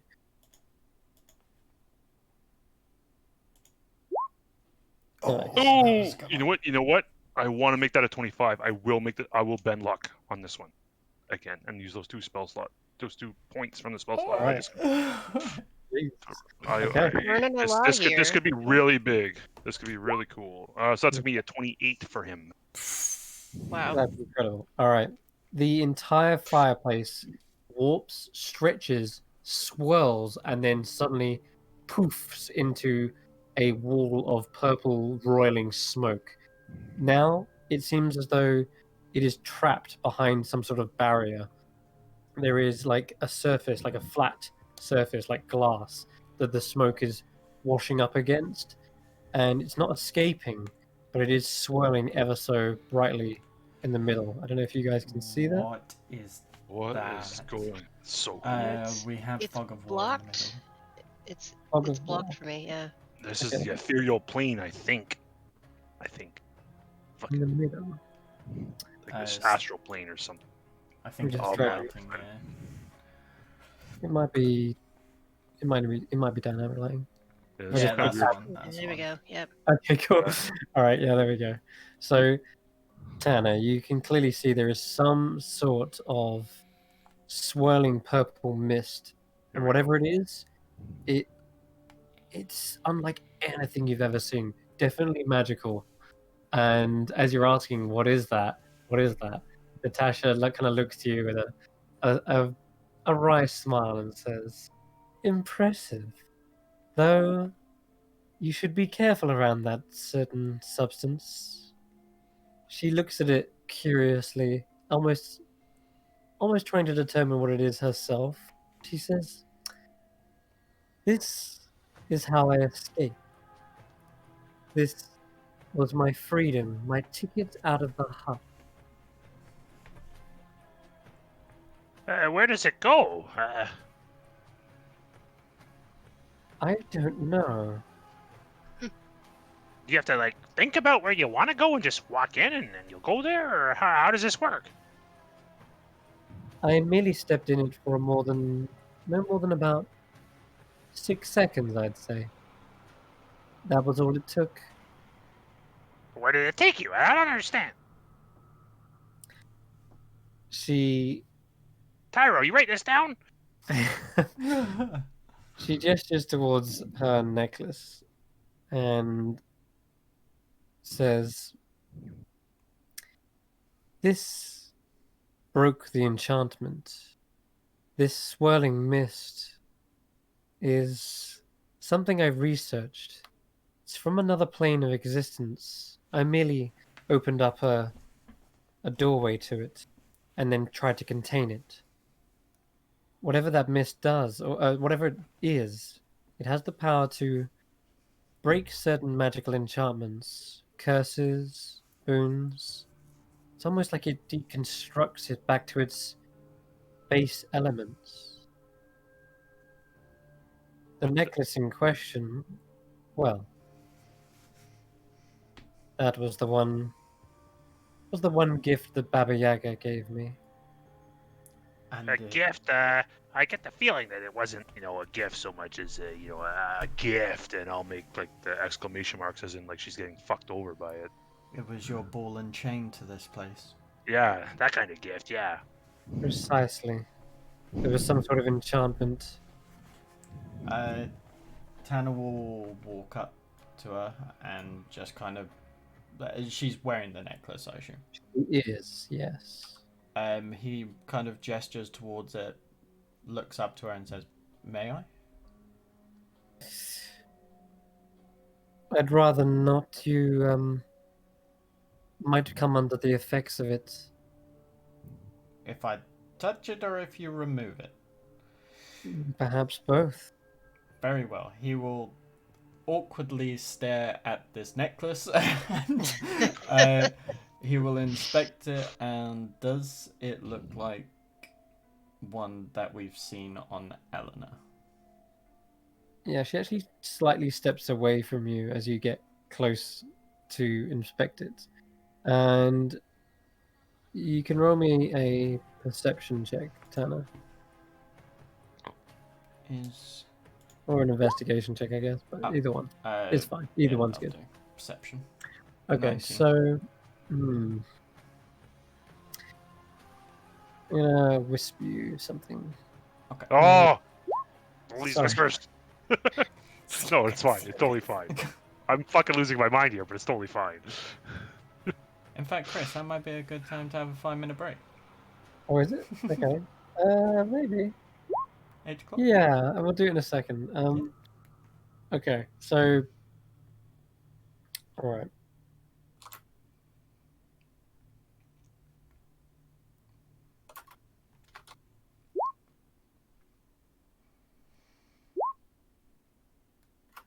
Okay, that's ominous.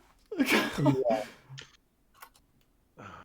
And what did you get? A 15, right?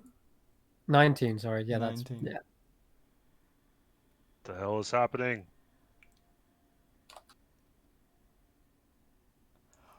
What? And it just... Yeah, and it's enough that it distracts you, Tanner. Sorry, Chris. Real quick question. Does converting sorcery points, since I'm spending a spell slot to do that, would that trigger my grenade? You mean your primed No, it's only when you Yeah. cast a spell, isn't Only it? when I can. Okay, good. Yeah. Okay. That's right. Tanner See- kind of shakes his head and Mm-hmm. or kind of like snapping himself out of. Yes. So, as she's kind of discussing this purple mist, she says, "This plane that it's from, it was hidden away, some sort of veil, perhaps. But with the help of Cassarask, he didn't really know what I was questioning, but he seemed to. Well, Cassarask was my tutor, whereas Lady Mora's was Eleanor's, and he was always willing to help me in my hunger for knowledge. He calls this mist Lodorvu's breath. Do you just walk in and walk out? Like, I don't understand. Ladorvu's breath. That's right. I have no idea what that spell that one, means or Chris? who it is. Who is the Dorvu? I could not tell you. Perhaps, perhaps Cassarask knows more. All I know is that it is incredibly dangerous to place magical items within it. Yeah, okay. If we brought Eleanor here, would that, cause she seems to be, a bit muddled in the old noggin. If we brought her here and had her walk into the Dorgoose, what was that? The mist here, would that maybe clear her mind up a little bit? She turns to you and goes, I was just about to suggest something like that, yes. Okay, Please. I mean, If you could. Does Eleanor trust you? I'm working on it. The problem is, this, do you know who Jaden Thull is? Is that a name that you recognize? Do you know this name? Jaden. Ugh. He's still here as well. Do you know he's a devil? He's a what? A devil! I'm serious! She kind of goes wide-eyed for a moment, and Yeah, everyone just can like roll I me. did when Grizz explained what he explained. Everyone can roll me an insight check. Didn't I get this from earlier? Yeah. Everyone else can roll an insight check. Except That'll be Tanner. terrible. Still crap. Yep, Okay. crap. Grizz. Okay, I'm gonna whisper Grizz something.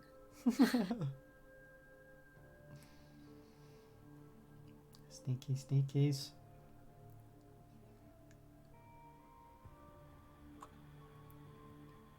Yeah, guys, my apologies. Ember doesn't know when to keep his mouth closed. This is the character. You gotta play the character. He's It's not useful to wise. have someone who blunders into things Yep, when you've got that's the rest of the party is cautious. definitely him. Definitely, Mhm. he's that guy, that asshole. I want to see where this goes, though. I'm curious. I wanna talk to her for like hours. Yeah, She me said, too. a devil. Yeah, well, hey, listen, I mean, I can't say too much about a certain informant, but, I mean, my friend here, and I'll kind of avoid, the topless one, he has a unique ability where he can read your thoughts. He knows what you're thinking. Sometimes he seems to be able to turn it on and off. He's pretty clever. He read into this certain creature's mind, an alchemist, and an alchemist had dealings with Mr. Thull, and well, the alchemist served him up a fucking turd sandwich of a potion, and things got real heated. And I don't mean heated like I get heated. I mean heated like, devils get heated, the fires of hell. And he was incinerated. Okay. I'm also going to whisper this stuff to you, but on that drop, we will take a short 5-minute break. Because she says we need to be careful, and if she trusts you, I would ask you that you bring her to me. Yeah, I think she's, well, I don't know, she has my attention, and, I mean, I'm destined to really rule, probably Idea, and perhaps even, parts of the Claude Coast, and, I mean, all rulers need a queen. Just saying. Not saying too much here. Just I'd like to help her out. That's all. And so do I. Let's go for a 5-minute break. Yeah, a lot going on here. Yeah, sorry. All right. You're answering mysteries. It's all very important. This is Exciting. incredible. I am super Great. stoked right now. Yeah.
Alrighty, and we're back. So, conversation with Eleanor continues. So, it sounds imperative that you retrieve my sister, as long as she trusts you guys. I'm sure that she'll be willing to come here, where at least we can converse. Yeah, that's gonna be a little tough because every time we, you know the room with the three towers, and one of them is like, leads to her little private bedroom, and then there's a ship in there, and there's all that other crap in there, that like octagonal looking room. Perhaps we would be able to discuss a plan. We are all quite intelligent, so perhaps we can go away and think something up, and we'll get back to you as soon as we think of something. He'll just kind of look back to the rest of the group with a determined look. Right, yeah, never mind that about that. Okay, sure. Check 1 2. Yeah, you're. Yeah. Oh, okay, yeah. Sorry. All right. We will return soon.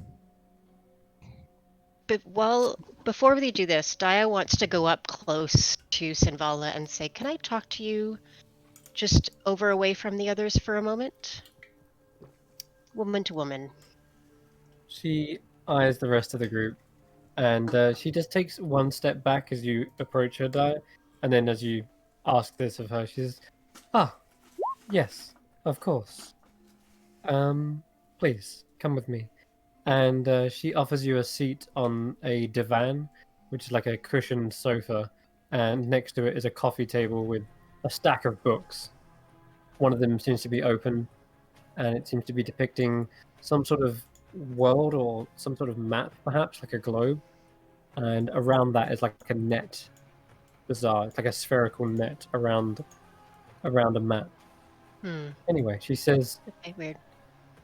she offers you the divan. So she sort of sits down on the stool, crosses her legs. What would you like to discuss? Well, I will confess I have many questions for you, but the most important thing is this. What do you intend to do with Dia once you have her here? With Eleanor. Not Dia, with Eleanor once you get her here. Sorry. Is your intent to free her from this place? Precisely. As much as I want to help reunite sisters, we don't know anything about you, any more than we know anything about the witch. Freedom is my only concern. And you can roll an insight check, Dia, again. Yep. We've had like 3 of these rounds, haven't we? Finally a good one. Yeah, all right. Okay. She specifically says freedom, but not. There's a word missing from that sentence, and that's her freedom. Mm-hmm. What happened to you? How did you come to be, the both of you? How did you come to be in this hut under the power of the witch? We were adopted at a very young age. She saw some sort of potential in us. When we were younger, well, let's say that our town, our people, even our own parents, saw something strange and powerful within us. They didn't understand it, and so they feared it. We were called all sorts of names. Devils, witches, spawn of some unholy being, but, well, the Bone Mother knew what potential we had. She knew that we are magically gifted, and she chose us specifically, whisked us away from the potential dangers of our own people.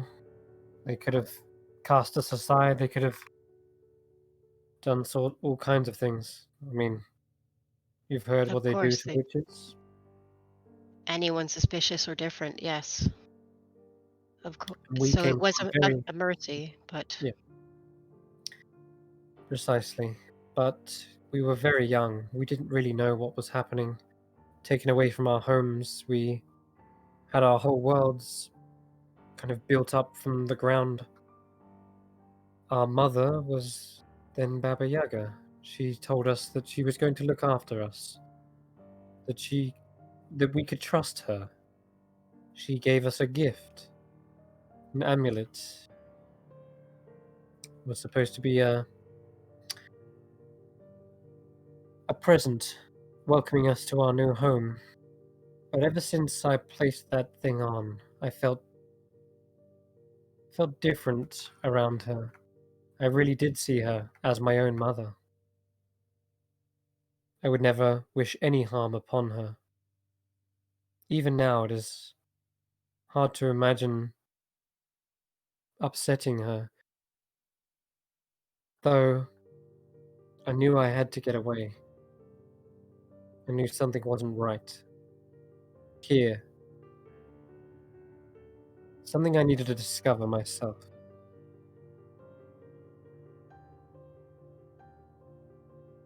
And Eleanor, I'm sure, feels the same. Deep in her heart, I know she knows what I experienced. Do you She's believe she's also in been, danger? I believe she's been bewitched. Mm. She's still so innocent, and she wouldn't dare question the will of her own mother. But I fear if she doesn't get out, she may become just another victim of the hut. And all the way during this talk, Daya, you're picking up on the fact that she's really trying her best to show her compassion for Eleanor. That this is some sort of selfless act. And she's really driving that home. Almost a bit too much. But regardless, she says, Mm. "But tell me, why have you come here?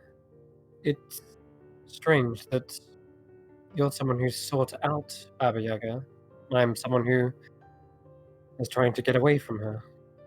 Yes, well, I'm sure our presence here must seem strange. I'm here to ask a favor. I seek knowledge and assistance, and in exchange for that help, I have offered my own freedom. That is how important it is to me, as your sister is to you. So my family and my village is to me. Hmm.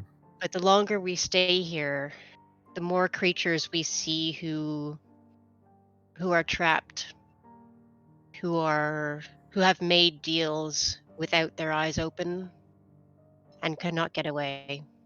And as someone who knows the value of freedom, has had it all her life, I can't help but want to help. It's Hmm. not what I came for. It's something I have very little time for. But perhaps even if I can't help you right now, maybe once I come back to the hut, I can do some good, something worthwhile with my life. If you come back, if you leave the hut to begin with. If, yes. I don't know if she will let me go. I have offered my service freely in exchange for that help, but Hmm. I think you and I both know that the witch is not someone whose deals are to be trusted. I don't wish to rob from her. I don't wish to do anything dishonest, but I may not survive my quest. I may not survive her service.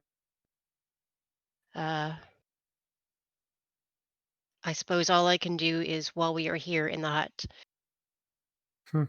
is to try and pass along what little help we can. And I confess that meeting Eleanor, my heart was affected by her situation, and I do wish to help her. And hearing you speak, I do wish to help you. I don't know what resources I have that would be of any use to you, but Your trust with Eleanor is useful. We can use that. If Natasha is willing to come here, then I will do the rest. I won't ask anything more of you. You have your own destiny here, and I believe you should focus on that as well. But be careful. I was foolish once to believe that I had a future here, but, well, it was more like I was leaping into the dark. oh, from what you say, it sounds like you had very little choice at the time. You were a Very child true. with few options. I cannot blame you for what you have done. Um, as for Eleanor, well, we will try to do what we can. I believe she sees us favorably, but she is always surrounded by Jaden or Lady Mora or the witch herself. Getting her alone, A distraction, maybe. taking her away. Maybe needed. Perhaps something we can discuss with the group as a whole, but it seems like your friend, is it Tanner? Seems Mm, eager to get away, but I think time is of the essence here. I would urge you to pursue this matter as soon as possible for her own safety, but she stands up from the stool. Unless there is anything else. No, I Private. just wanted to speak with you to understand. So I thank you for your time, and She takes a takes a bow and nods, and starts to kind of head round back to the others slowly, yep, waiting for you. I'll follow. Okay, so Natasha comes back round and says, Oh, sorry. As In the they meantime. were around, "Oh, what yeah. has happened? What's been going on over here?" Yeah, some shenanigans. So as soon as she walks round the corner, I'm just going to kind of like tap Ember on the shoulder and point over to the cape that is draped over her chair here. Okay, yeah, there's a dark silken cape draped over the back of the chair.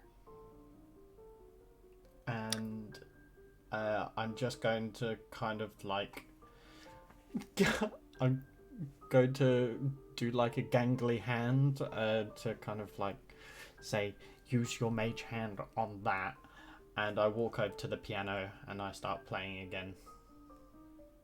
Okay. And so I casted Mage Hand and As preloaded soon a sleight of hand roll. I'm hoping to gain Okay. advantage with the distraction. I don't know. If not, it's a 7. If it is, it's a 20. Oh, Natasha is most definitely distracted, but her familiar is not. And as soon as you do this, someone has been watching you like a hawk, or rather an owl. And Cirrus flaps over towards the cloak, This is and your fault, Cam.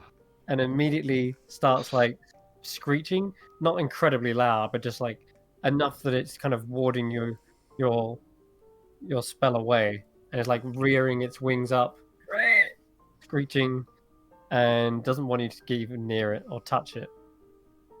With that, I will just dispel the Mage Hand and kind of look Okay. at Tanner like, sorry, man. Um, He just keeps playing. if you could feel texture through the hand, that'd be interesting, but I don't think you can. And it's sort of shut down before you get a chance to. But nonetheless, Cirrus is now guarding it stalwartly.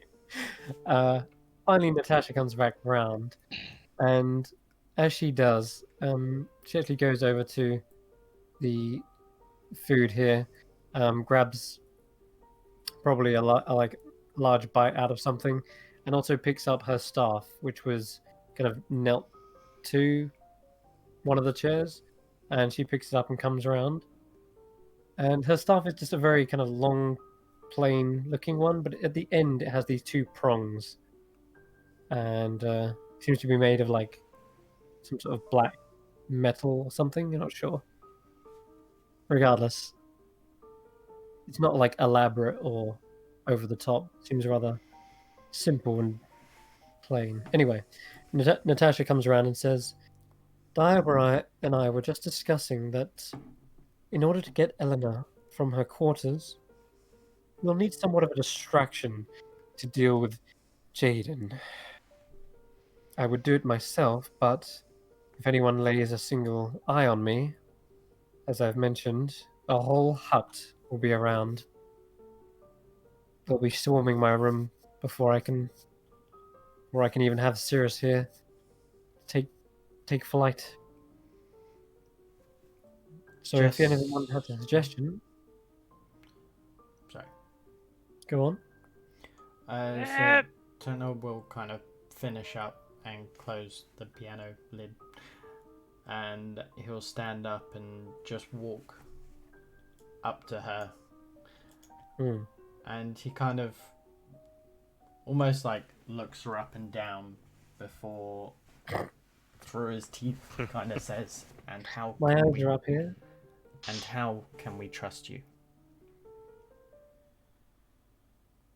I'm the only one who truly knows. He kind of like holds up a finger and clicks his fingers, and I am going to cast.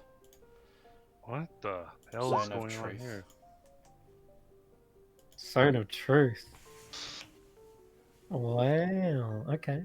Okay. Is this the first Zone of Truth of the campaign? I feel like we haven't used this one. Yeah, I haven't used this. I literally useful. got it last level. And Amazing.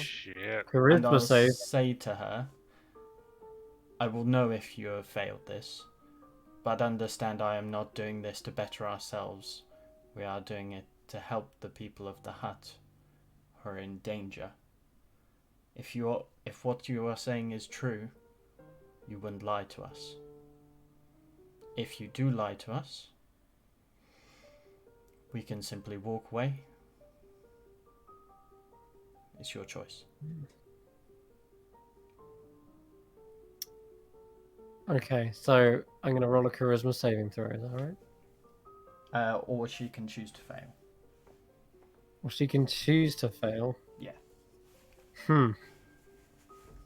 Tanner, that's a little heavy-handed there. What the? Says, and we were getting along so well. Yeah, we were. What were you doing, Tanner? I'm going to roll. She's going to try and resist. Cool. Yeah. Yeah, does. of course that passes. What's happening here? This is for Eleanor, Tanner.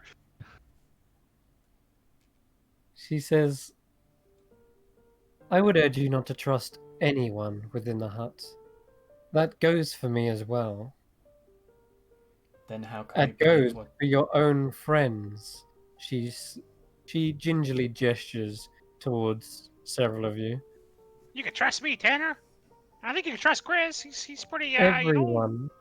Everyone always has their own agenda when they come to a place like this. Do not be under any illusion, Tanner. Not everyone is a pure soul.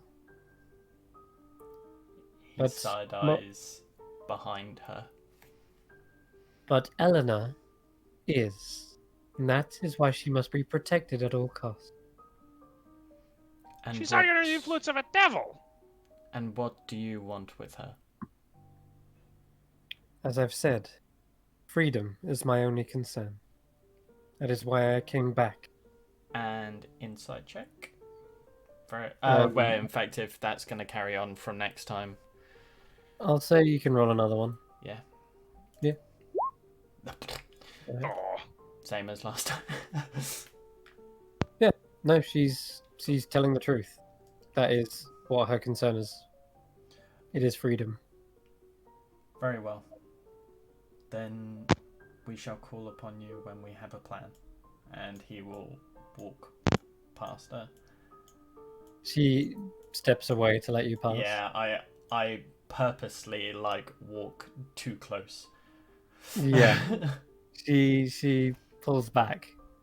Tanner then realizes he doesn't know where he's going and circles back towards where they came in. Natasha, how come you had a portrait up with you and your sister in the hall with the Markovs? Ah, seems Lady Mora has grown attached. Did she tutor you as well? For a time, but she was then delegated to Eleanor. By the Baba Yaga? Yes. I Okay. feel as though she probably wanted to do more, but I had different skills to Eleanor. Ones that required a more expanded mind to fully realize. I'm starting to get the feeling that if there's somebody in this hut that we can, work with and trust on a more, kind of lawyer-like level, it'd probably be Lady Mora, right? She seems to be very much wronged by the Baba Yaga and perhaps could be a valuable ally in achieving some of these goals. As I've already said, trust no one, Ember. Oh. Fuck. Okay. Thought we were going somewhere there. I guess I got ahead of myself. She says, if you want, Tanner, you can use the front door. And she gestures over to there and goes, please open the door for our guests. And there's a few moments later, you can then see the door, suddenly the door handle like and opens like it's been unlocked. And then the door swings open slowly. Which door is that? Where's the door? The one over the screen. Oh, okay. Cool. Tanner will just gesture to his companions to lead on. You see, Cyril. I will walk first. Yep, I'll go first. Oh, and I do hope that this little drop-in doesn't leak out to any other members of the hut. You can understand it would be chaos if anyone knew I was here. What about Senrith? Can we tell him? He was looking for a diadem. What's this about a diadem? You have somewhere in a lockbox, apparently. And for the first time up till now, her words have been very silky smooth and almost completely flawless.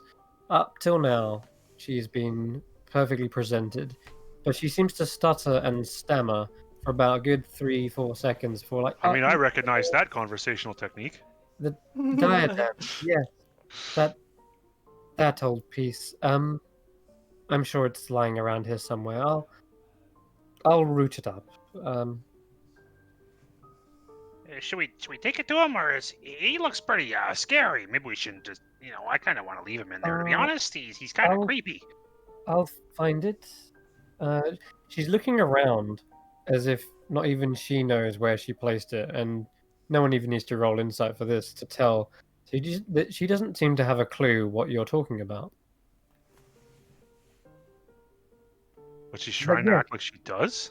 She's like, yeah, the diadem, yes, of course. At first it comes off across as like a bit awkward, as if it's something that she's forgot about, and there's clearly a bit of lover's tiff there. But as you're asking, oh, we'll go take it to her, to him, she's like, no, I'll find it. She is wearing a sort of diadem right now, isn't she? Would you call that a diadem? Yeah. The headband? It's an kind of, actually. Let's have a look.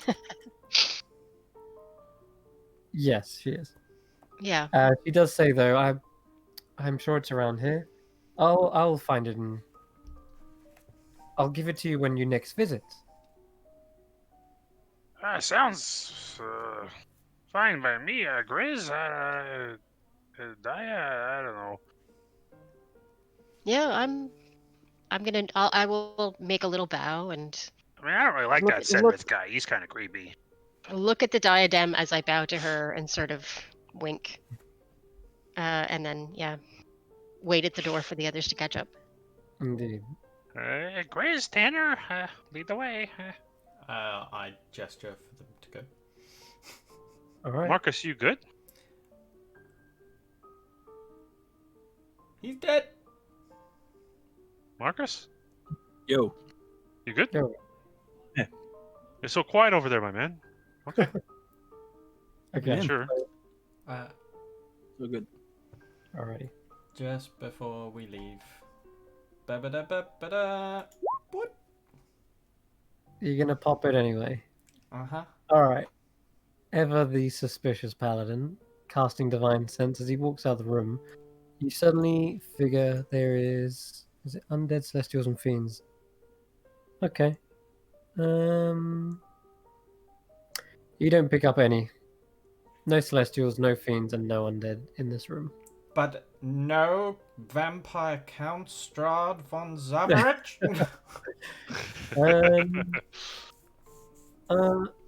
Tell you what. Tell a lie. There is one celestial. Celestial. Ooh. And location? Over here. Oh, it's the fucking owl. There's no imp. I guess not. I was thinking there was an imp. Guess not. No, not by the looks. In fact, I need to ask Tyro again if his owl is a celestial or a fae. I think it's a fae. I think it's Fae. He said Fae. Yeah, he said he Fae. did. Yeah. So yes, you only pick up on a celestial, A celestial. which is coming from that direction where the chair is. Yes. The long silken cloak laid over it, and Cirrus sitting atop it. And you see Natasha does go over to it, and she begins donning the cloak. Thank you, Cirrus. And she looks around to the rest of you as you begin to exit. And she gives a nod and says, I'll be hiding in here. And you immediately see her suddenly veiled in shadows, which it looks like she just is pulled into kind of like the darkness, like into the receding corners of the room, and just disappears along with it. Whoa. Yeah. Yeah, I don't like that. She's very curious. I don't like that. And the door Yeah. is open for you. And although you don't see anything there, you can feel like there is something holding the door for you. Like it's opened and it's not like closing by itself. But as you walk through, all of you, the door does slowly close and then you hear a locking behind you. That same invisible thing or person is right there. Where do you go? Oh goodness. You just walked straight into here. Cool, What? why not? Whoops, she sent you out the wrong door. Well, here we go. So, what is happening? well, Where we welcome. go? What? Where are You we? into a very tall vaulted chamber. Directly in front of you are a set of wooden steps leading up to a huge boiling cauldron. The bubbles inside just churn and roil away. Meanwhile, a clay statue seems to hold the cauldron still and like supports its weight. What? Around you are four Yes. pillars that go up into the ceiling, and there is a set of candelabras atop a tiered like stand. All around the room there are curtained sections of this place, like separate chambers. All of them are curtained off, but you can see through several of the gaps in the curtains. There's a lot in this room. There's like a weaving station in one. There looks to be like a simple laboratory in another. In fact, there's several laboratory-like areas. Some seem to have like scrolls and books. laid out. And the last chamber has a bedroom area, and in it is some sort of pedestal with nothing on it and a mirror, a very large mirror, and a fireplace. I think that's everything described. Yes, it is. I don't think you're alone in this chamber, though. No, you're not. Oh, what is this place? You hear a curtain being drawn back, and someone steps forward out of here. And you've seen this character around before, perhaps. But she looks across at you all with this kind of dragged hair. She's got these kind of bone trinkets around her necklace. She's got a crooked staff, and it's almost like she doesn't even have like eyes. Maybe there's like terrible cataracts over it, but you get a feeling that she sort of almost has another sixth sense as she kind of cranes her neck, looking around the room.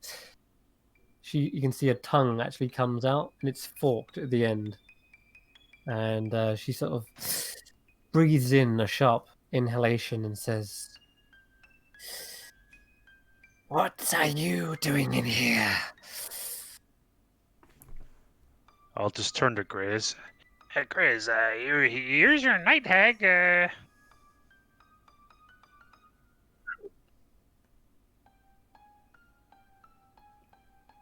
Did you say Hi. You get right up into her face. Have you been messing with my head? Your head? Yeah, Why would I want to nightmares and such? Why would I want to mess around in there? I don't know. Somebody told me that we've already had a chat with a few of your fellow lady hags, and they said no. So that leaves you and a couple of others. But now since you're here, might as well ask. She looks you up and down, and sort of turns her head sideways, and says, "No, not you. What kind of dreams have you had?" Mad ones. Like nightmares. Like, even though I sleep, after I wake up, I don't really feel like I've been fully rested. Did you ever have dreams like you're being crushed into a tiny cube? No. Wasn't me then. Oh. Wow, that sounds terrible. Hey guys, have any of you been having bad dreams about being crushed into a tiny cube?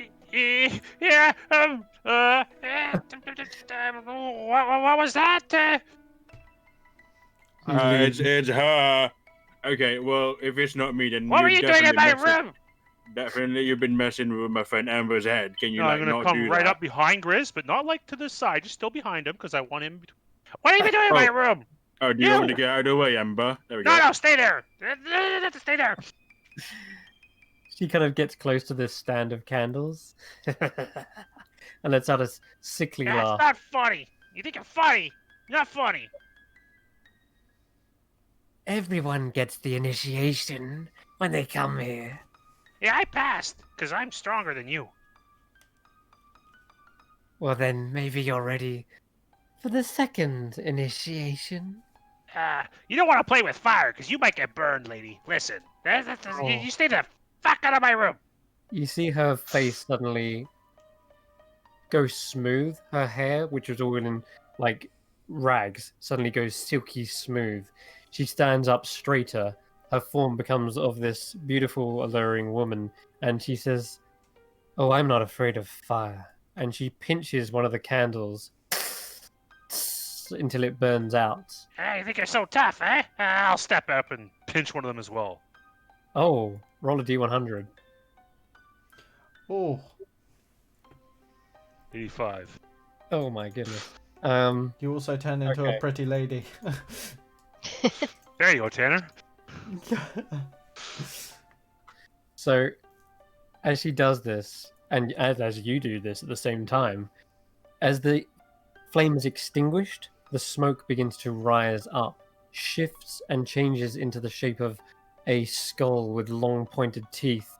It seems to be yawning its mouth open and Ugh. dissipates into the air. And this is kind of what you're seeing right here. Wow. And you're doing it at the same time as she does, which is... A little bit after her, because she did it first, and Ember trying to be the tough guy, even though he's not a tough guy, but he knows he can pinch a candle without getting burned, does the same thing. For sure. Oh my god. Okay. There is a sudden, strange... I think I should actually take into the end whispers. Hold up. Oh, This one's a bit extreme.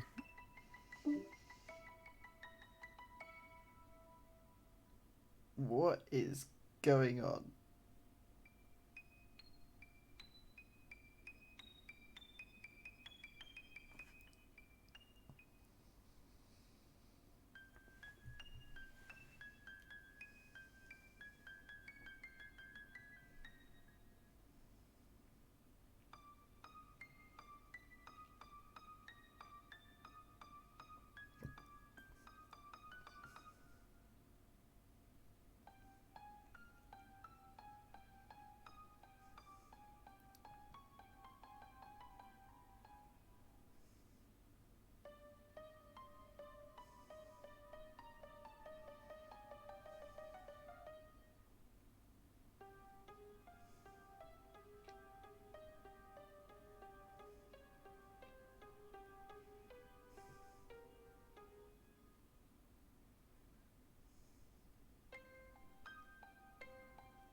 Okay.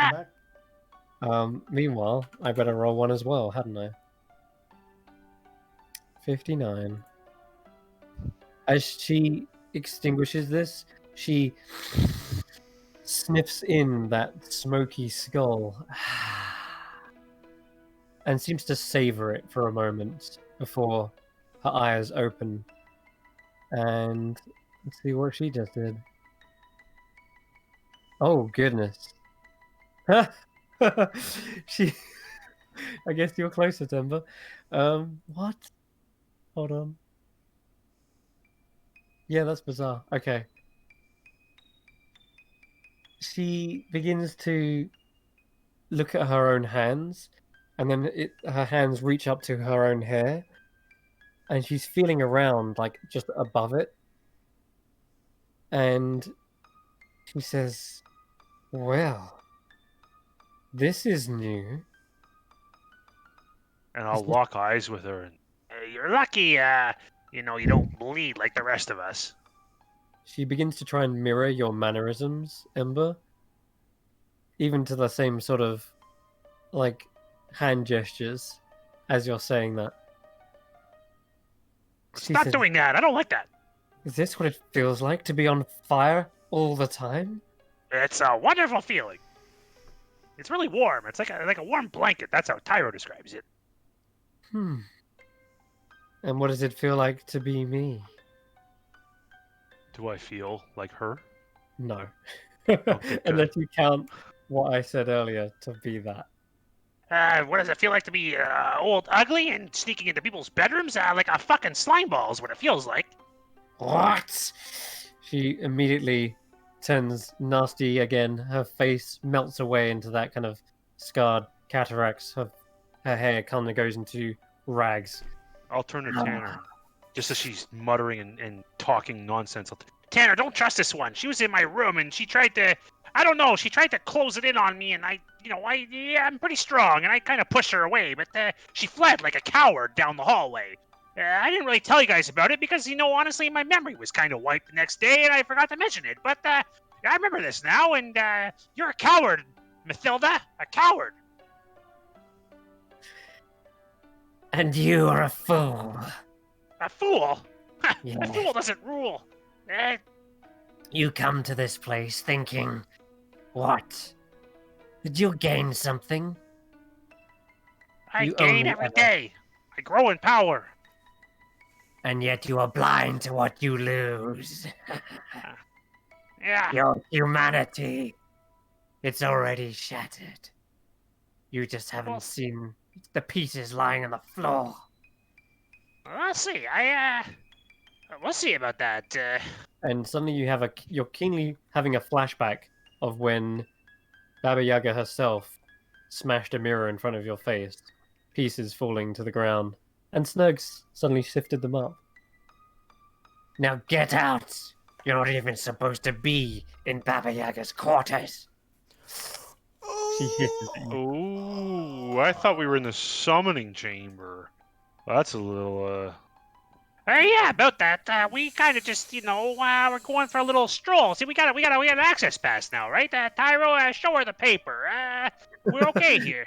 Yeah, Tyra holds up the stroll. Yeah, that is right. Yeah, that's what I Oh, thought. Feels like all you're doing is interrupting our work. And what is your work exactly? Cursing my fucking friend here? What is it you do? You're so busy with all the time. She begins to turn around, walking away from you, not even trying to answer that. Test Yeah. number 2. I'll pass it as well. She draws You the suck! curtain. Yeah, it seems she got shut down pretty hard there. She didn't want to fight to the word of Baba Yaga. Seeing that official sort of paper, she's already gone. She's just gone. And you do hear the weaving machine start up again, but nonetheless, Don't You trust kinda- that one, Grizz. Don't trust that one, Tanner. She's the worst of them all. I don't respect anybody who messes with someone's sleep. Sleep is really nice. You just kind of look round to Tanner, and he's like wide-eyed, mouth agape, is like, but, Baba Yaga's chambers, we need to go. We need to go now. Tyra probably completely and utterly protests against that. He's like, no. This is exactly what we're here for. We need to find the flaws, the cracks in the hut. And what Tyra, better look at place- that bowl with that statue there. That looks crazy.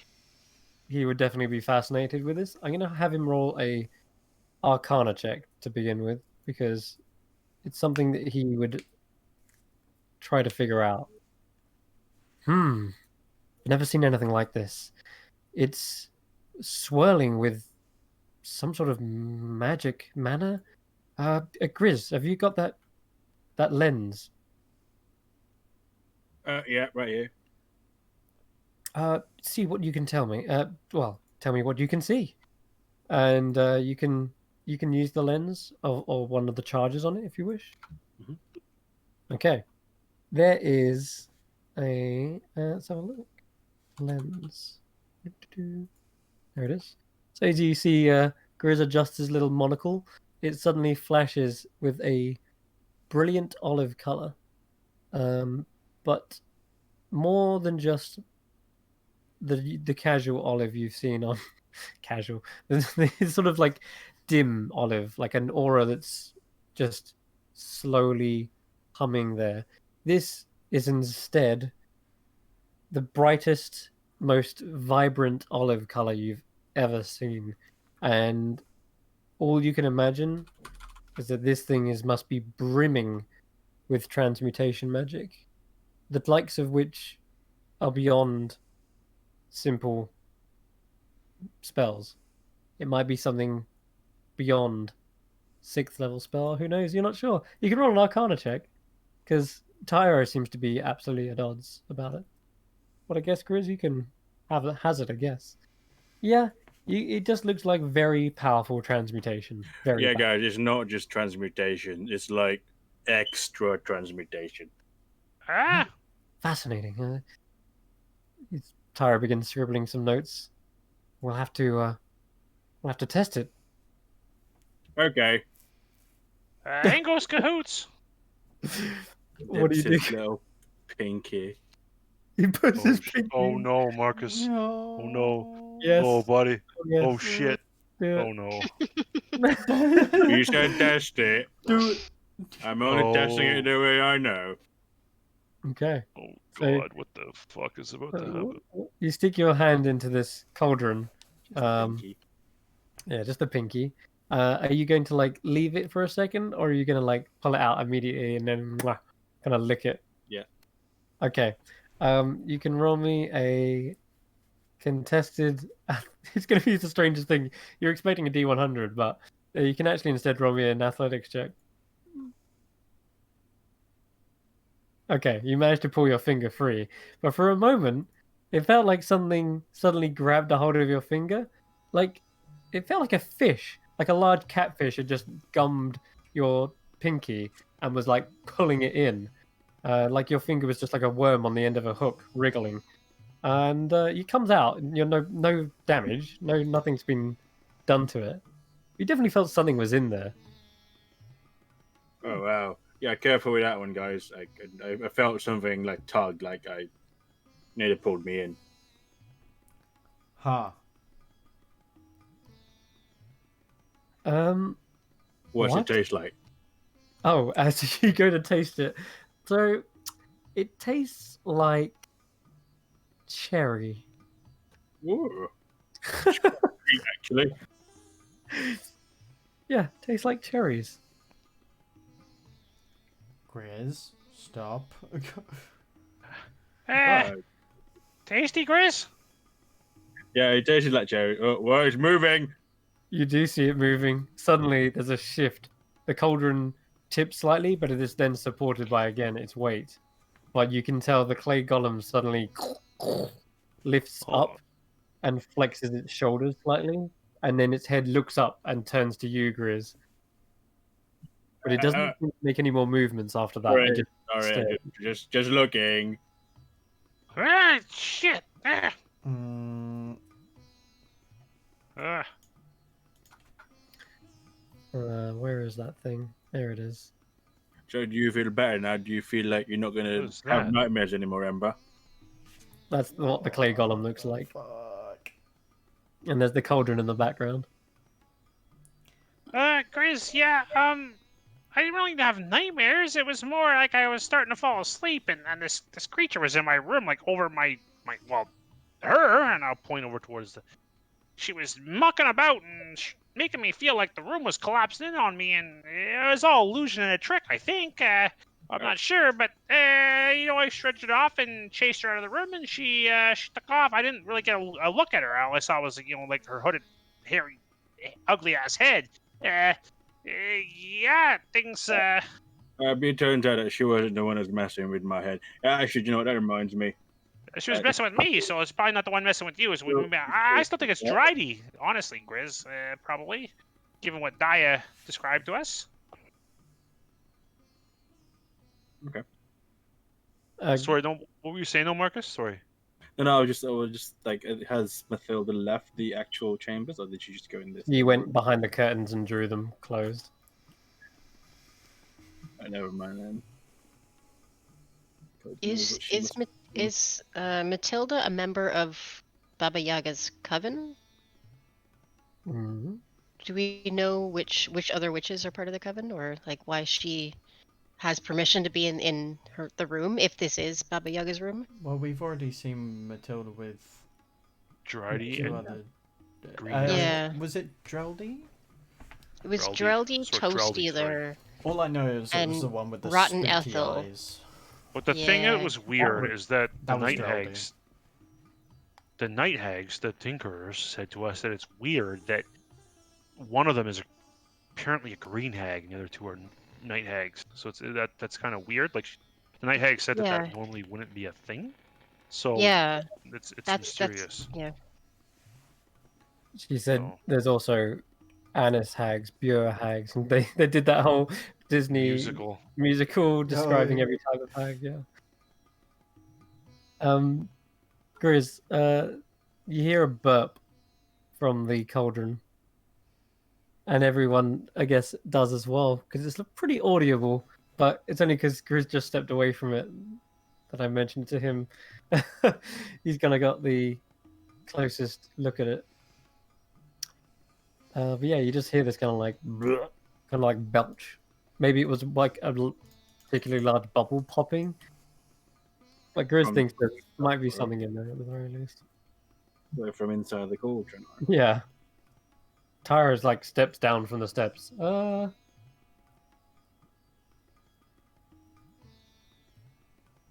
He kind of like makes a note. I guess Grizz will sort of step closer again and sort of put his head over the cauldron to see if he can make out what made them. Okay. There's a moment later when as you're like peering over the edge to the cauldron, something starts to peer back at you. Two bubbles form, and then one larger, stretched oval sort of bubble forms, making it look like a face, and it starts to rise to the surface ever so slowly until it comes into view. Ah! Hello. What? The fuck is that? Gross. Starts to push itself up and up until it's like face to face with you, Grizz, and it licks you. Leaving like the slime all over your face. Didn't you say it tastes of cherry as well? Yes. Yes, I did. I think it likes me, guys. You what? Yes. I think it's saying dad. Oh. Black dust. I'm not sure if he is talking common or if it's just gurgling sounds, but it could be. You're not 100%, and nor am I going to translate. It just sounds like he's saying words, but it seems to be wanting to taste Grizz more. Even though Grizz just took a taste of it, it's now trying to like get closer to you and like lick you more. Oh, well, okay. All right. I think it really likes me. Maybe it's hungry. I'll Don't stick your fingers in there. It might eat you. Give it some jerky. Do you still have jerky No, left? don't feed it.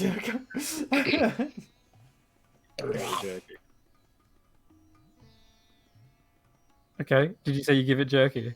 Yeah. Okay. It begins to sink away into the cauldron with the jerky in tow. I guess it was just a little bit hungry. What the fuck is this? A moment later, you hear that kind of belch, and it throws the jerky back up, and it lands in your hand, Grizz. You probably catch it because it like just pukes it back at you. You're the one who gave it to it.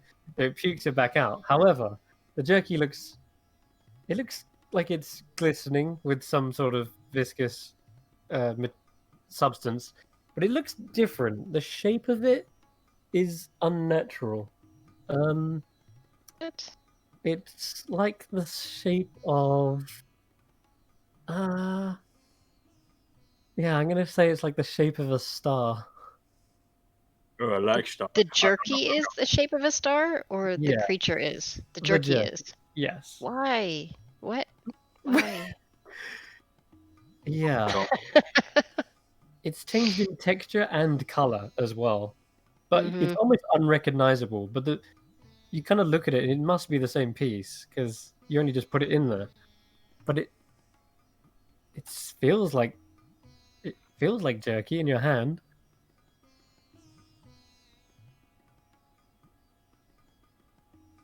Well, But it has changed, and Tyro says, "Oh, if you didn't know, transmutation is it's the magic of changing properties from one thing into another. It's the state of being." all right. So, is it possible that he might have been transmutation into like tastier jerky? It may be, or a Right. different material entirely. I'm not sure if it's edible, he says, as I'm sure you're going to. Well, as you know, Tyro, there's only one way to find out if something's edible. Nom nom. Okay, you can roll me 1, 2, 3, 4. You can roll me a d5 and tell me what you got. That's 5. 5. Okay. You no. feel like you've just hardened your body suddenly. You feel like a sturdy as steel, although you don't look any different. You definitely feel it within your core. Some sort of magic is now digesting the jerky, and you have resistance to thunder damage for an hour. So random. All right. And then suddenly that face begins to push itself up again out of the cauldron. And it starts making a sound.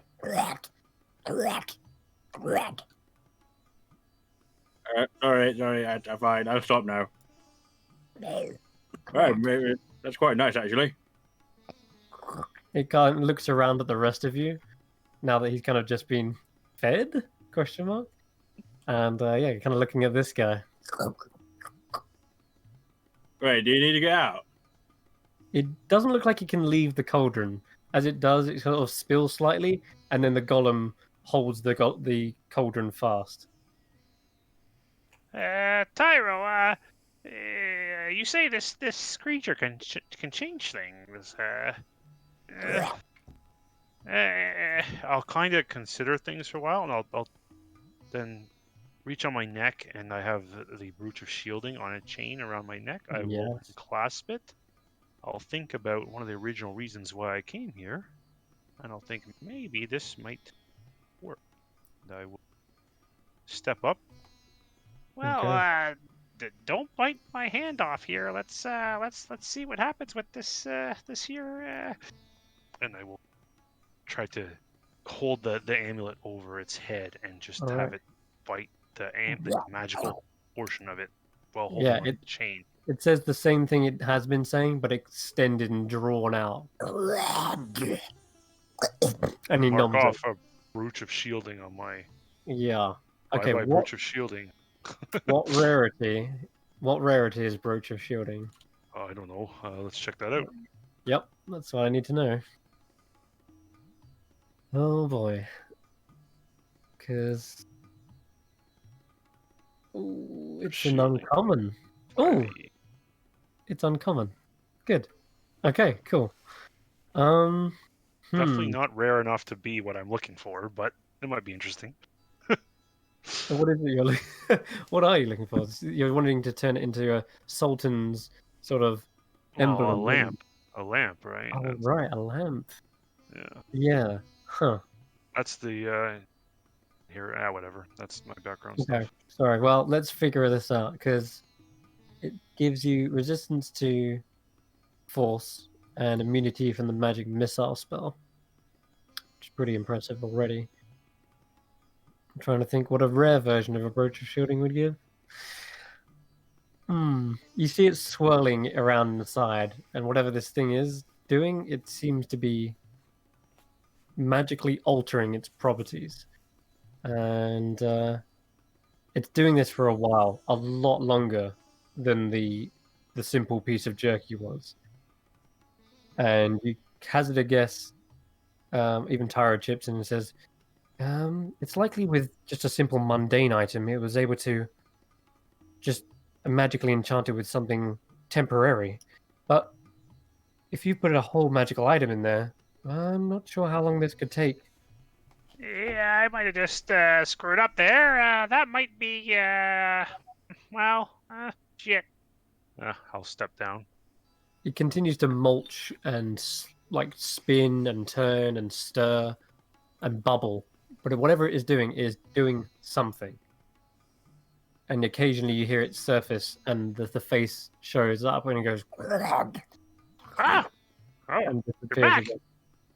I'll step up. It goes back down again. Oh, damn. Still working. How you guys doing? Don't you fuck off! The curtain draws.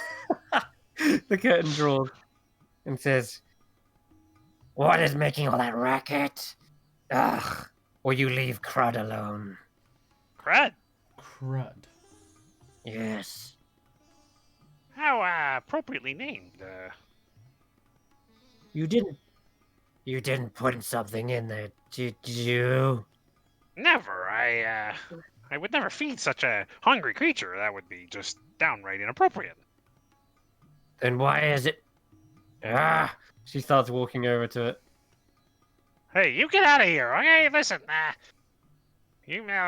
test number 2. Yeah, okay, this is my... like I said, play with fire, you're gonna get burned. This is my business. Come on now. He starts to look into the cauldron, trying to ignore your rebuttal, Ember.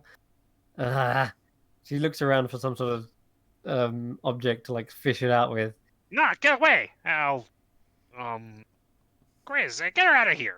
It's really irritating me. Well, okay, I did give it a little bit of jerky. I don't know if that counts. Yeah. But then it spat it back out, so technically it did give it anything in the end. Yes, Crud doesn't eat things. It changes them, and then regurgitates. Ugh. You've put something magical in, haven't you? She tried to peer again. That'll take a while. How long? Give or take a couple hours, I reckon. Witch's work isn't done in an instant, you know.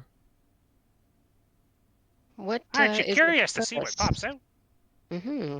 What does it do? It can never be sure. Changes every time. Depends what you put in it. We tried with a little hat, and it made it into, well, a feathered hat of disguise. We put a simple flower in there, and it came out gilded with gold. Wow. What, And it was say go? Crud doing this, or the potion, or both? Grizz, you hear that? I heard, did you say gold?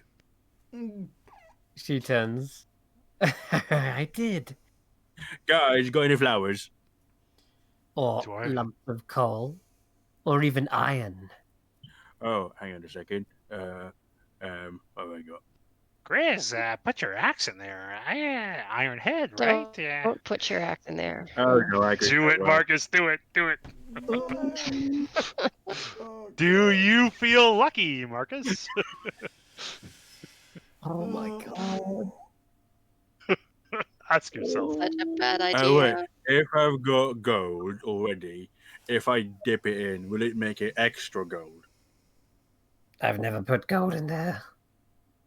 Voice crack.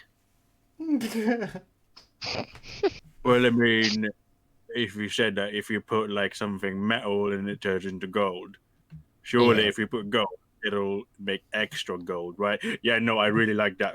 All the gold belongs to me, and then I'm gonna get it, and then he'll just take out his big ass gold coin and dip it in. Oh, cool. Oh my god. Well, if it's already eating, oh god. Oh no. It's What is already got... Okay, so you put the coin in, and just as she says, No, don't mix them together. Oh shit! What have we just created? you suddenly see Crud. 'Cause it's been stirring in a clockwise kind of fashion, stirring, bubbling. As this coin dips in, bloop, sploops Yeah, I'm gonna and begins back to up as sink she to the does. bottom. The stirring suddenly stops. The Grizz cauldron is- rattles. The golem behind suddenly grasps a hold of it, like hugging the cauldron with all its might. The fuck. whole cauldron bursts up, and then the golem does its best to sort of catch the mix as it's raining around you. And Crud suddenly appears back at the top, going. And he seems to have some sort of like amulet around him, like the brooch is on him, but it's warped and stretched slightly. It's kind of like melted away, Ember, and you're seeing its melted form. And as the coin falls in and starts to mix, you see Crud then go into reverse spin and starts to go anti-clockwise, and the gold swirls the into the actual amulet itself and like covers it in this golden substance. But the weird part is it's not changing the gold aspect. Ah. Well, come to think of it, that thing's already been in there. Where did you find that? You found that here in the hut, didn't you? No, I've always had it because it belongs to me. Hmm. Highly doubt it. I saw that size of that thing. So when Grizz put this coin in, it wasn't just a single coin. It was the size of like a small buckler. And, well, to you guys, it would be a full-size shield. But Mathilda definitely recognized the minting on it and says, That coin was actually made with this thing. And now you just put it back in. Uh-oh. Is that You bad? just fed him his own shit, Grizz. That's Wait, disgusting. Oh, You mean to say that I don't get more gold? Well, I don't think it'll make it any more gold. Or whatever it's doing. It's going to come out golden. she kind of looks to the side, and the cauldron has now gone into like reverse spin. It's bubbling away even more furiously, and at this point, the cauldron seems to be like spitting out, like actually spitting, like someone's left the fryer on too long. And the golem tries to hold the cauldron as it finally spits out the brooch once again. Except this time it's covered in gold. It looks slightly different. It looks like it looks like it's been set with a ruby, an overall cut ruby. Oh. I like rubies, gems of fire. See? And the brooch has just got this golden luster to it, Grizz, that definitely catches your eye immediately. Where does the Oh, wait, wasn't that embers? It was, and it was also the coin, but now it seems like it's coated in the gold, like it melted it down, and it falls in between Ember and Grizz on the floor. Nice, that's mine. I'll Ember? relay. Oh, but I- smaller. That doesn't make sense. Hang on. Oh god. Okay, this is. Hang on 1 second. Amber will reach for it as well. Okay, you both touch the what is it, brooch at the same time. Ember, I would like you to make a wisdom save now. So now make a wisdom save. Sure. Okay. You feel as though this brooch was destined for a sultan like you. Yeah, absolutely. This is a piece that signifies your station, your ability, maybe even your royalty. Oh. Not just that, but a sultan needs more than just a brooch. He needs a hoard of treasure. He needs a mountain of gold to prove his wealth. Shit. You have now gained another floor, similar to Oh. Grizz's. All the world's gold is mine to take. Oh, this is gonna be. Add it to my Oh, list. boy. Grizz, that doesn't sound good. you don't feel any different, Grizz. You've picked up the brooch. This is, of course, yours. It was your coin to begin with. It's just turned into a brooch. And begin the roleplay. You're both holding the brooch in hand as you've kind of reached for it at the same time. Wait, does Grizz still have his own floor, or is it gone? He does, yes. You both share that floor now. Whoa. Sorry, Ember, but I believe this is mine. No, Chris, hands off. Listen, my destiny is to rule, Grizz, and I can't rule without money, and money is power. Go ahead and rule. I just want gold because it all belongs to me. Grizz, you understand? I need these things to rule. You need to. This is my brooch. I put it in the oven in the first place. That is my gold. I mean, I put the gold in. I didn't ask you to do that, Grizz. That was you. Well, You nobody did that. asked you to put your own brooch in it, so I mean, I put my gold in, and then gold came out, so it's mine. Grizz, you don't know what you're doing here. You don't know what you're doing. And the perfect what I'm doing. I'm just getting. That is my brooch. That is. I'm just my gold. Kind of... So I mean, it's I begin to try to pull it away from him in futility as he's much stronger than me. Mathilda cackles as you fight over it. She's enjoying this immensely. I'm just going to lean around the two of them. Tanner, you saw this, right? He's trying to take my brooch. Mathilda, what's happening? The curse of avarice is always an entertaining one to watch. And how do we get rid of this curse? What curse? There's no curse. This is mine. This is my. Don't talk to me about curses. This is my gold. This is my gold. No, it's mine. Give it to me, Grizz. It's mine. And then Grizz, stop. What are you doing this? Yank it away from. Okay. I will contest it, but he's going to beat. It's a contested athletics check, guys. 13 and 17. Grizz, prize it from your hand, Ember. Yeah, mine, my own. I stare at Grizz with intense hatred, and you see my eyes just like the hair on my head, just the flame burns like a bright orange, and my eyes just dark yellow, and I just stare at you, and I think of things that I need to do within a week to really survive my own, time in the hut, and I just stare at you with hatred. Oh no! Grizz isn't paying attention at anything right now. He's just just running his fingertips on the brooch. Mathilda, how you might do not we be as break big this? as before, but yeah, and Tanner, you have not seen this look of anger and hatred in Ember's eyes since he was burning with seething rage in this village of Bromwell while burning that rock. Mathilda looks at you, Tanner, and replies, "Didn't I already tell you? Your humanity has been slipped away. You don't break the curse. You grab the popcorn." That's my brooch, Grizz. No, it's not. It's in my hand. It's mine. It's my gold. Enough of this. Tanner is going to pull out his. Was the ruby always there? So he had his ruby's new. And did it already have or not? The ruby was new, but you recognize the coin. You saw the process take place as your coin was melded onto the brooch. What part of the original brooch is still on the new one? It looks like it looks sort of like the same design, more rounder, like almost like the same sort of shape as the coin, but it's got instead of the minting as well. Right, with the ruby set in the middle, and it's definitely a brooch because it has a pin on the back. No, it all belongs to me.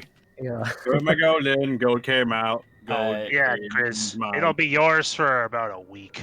Yeah, Tanner says enough of this, pulls out his flail, and he's swinging for the brooch in Grizz's hands.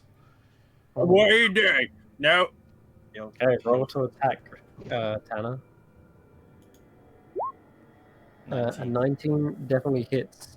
He's not aiming for Grizz, but I'm using Grizz's AC as the bench for that. So he rings around the flail, slams it out of your hand to the floor, and you hear like a small crack as he does, and everyone notices the gem in the middle is like, just a crack all the way through it. I would then What are you doing? It's not yours, it's mine. What are you doing, I Tanner? point my fingers towards the brooch and I repeatedly cast Firebolt at the brooch. Oh, okay. Is anyone okay? Before that happens, Yeah. Ember and Grizz react. Yeah, feel free. I would. Yes, definitely. Okay.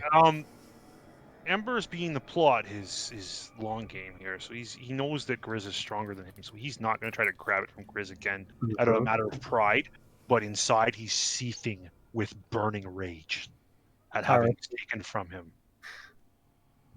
Okay. So the brooch is about to be shot at with a firebolt. What? In fact, Ember and Grizz, you can roll initiative. Okay. Yeah. I wouldn't normally go in with PvP, but I trust you guys. And I think Tanner also, you can also roll in. Cool. And if anyone else is interjecting, Dyer, you're more than welcome to join the initiative. Yes! When I want an initiative, it's against my own party! Looks like okay.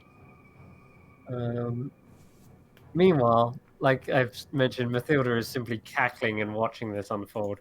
The golem at this point has actually pulled the cauldron off of its tilt here, and there's a small little furnace underneath, and he's backed away from this, and he's looking like he's protecting the cauldron, and he pulls it away behind the curtain. Kind of like slowly pulls it away. Anyway, so, oh god, we were on Grizz. So Tanner just smacked it with the flail. I know you got a firebolt ready, but that was kind of what I was taking. That flail attack was your first attack, effectively. That makes sense. Okay. Because it was like a surprise round almost. In fact, so it would be Dyer next, technically. Okay. Oh yeah, it would be. Okay. What would Dyer be doing?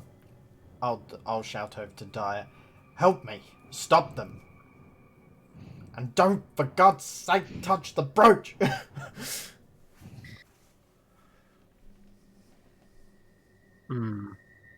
Dyer? Can we hear you? I think you're muted, Sergey, maybe? Oh, sorry. Yeah. I'm gonna go up to Ember and grab him around the middle and just try to hold his arms at his sides to keep him immobile. Test this because I'm pissed off. It is a contested grapple check, yeah. So it's athletics or your acrobatics, Ember. Ember's way too angry to think about being subtle and dodging out of the way, so it's going to be more in athletics for him, which is weaker. Because of the nature of his anger right now, he's not thinking about like fine movements to dodge out of a grapple. He's more thinking, I'm holding my place. Gotcha. And I'm using my acrobatics to like get you into a wrestling hold. Without any issue whatsoever, you pin him. Yeah. Yeah. I go, Ember, just calm down. We can work this out. He doesn't even now is not the time. That you're. Yeah. He's not even acknowledging what you're doing, really. He's. Yeah. And Daya's just looking at Tanner going, what the fuck is going on? Tanner, you can roll that firebolt. Change my mind. You can go ahead, because I don't want to rob that initiative roll from you. So go ahead. Fire a firebolt. No! There it is. You hit Ember.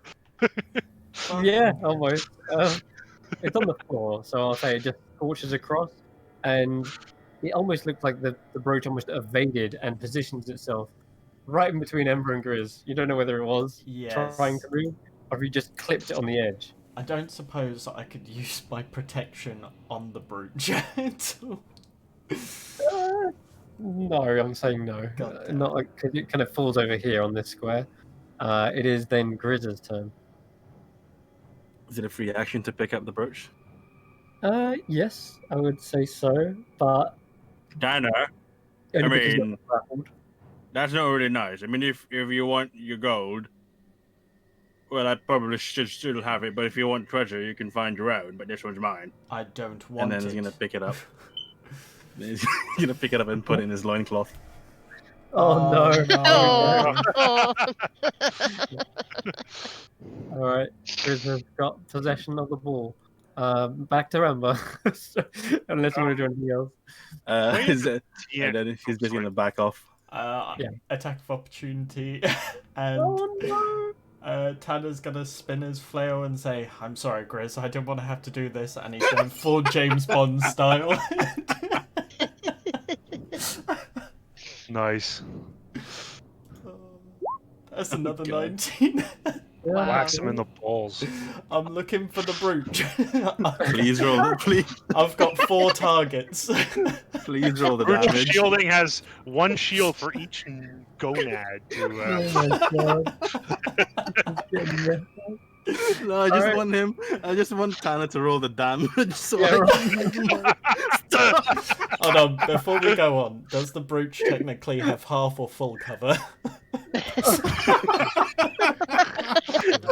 Oh God! Oh, that's a That's lot of painful. damage. That's really painful. Oh, Oh man! Grizz will flex his balls. I feel sore right now. Are you doing Like- stone endurance?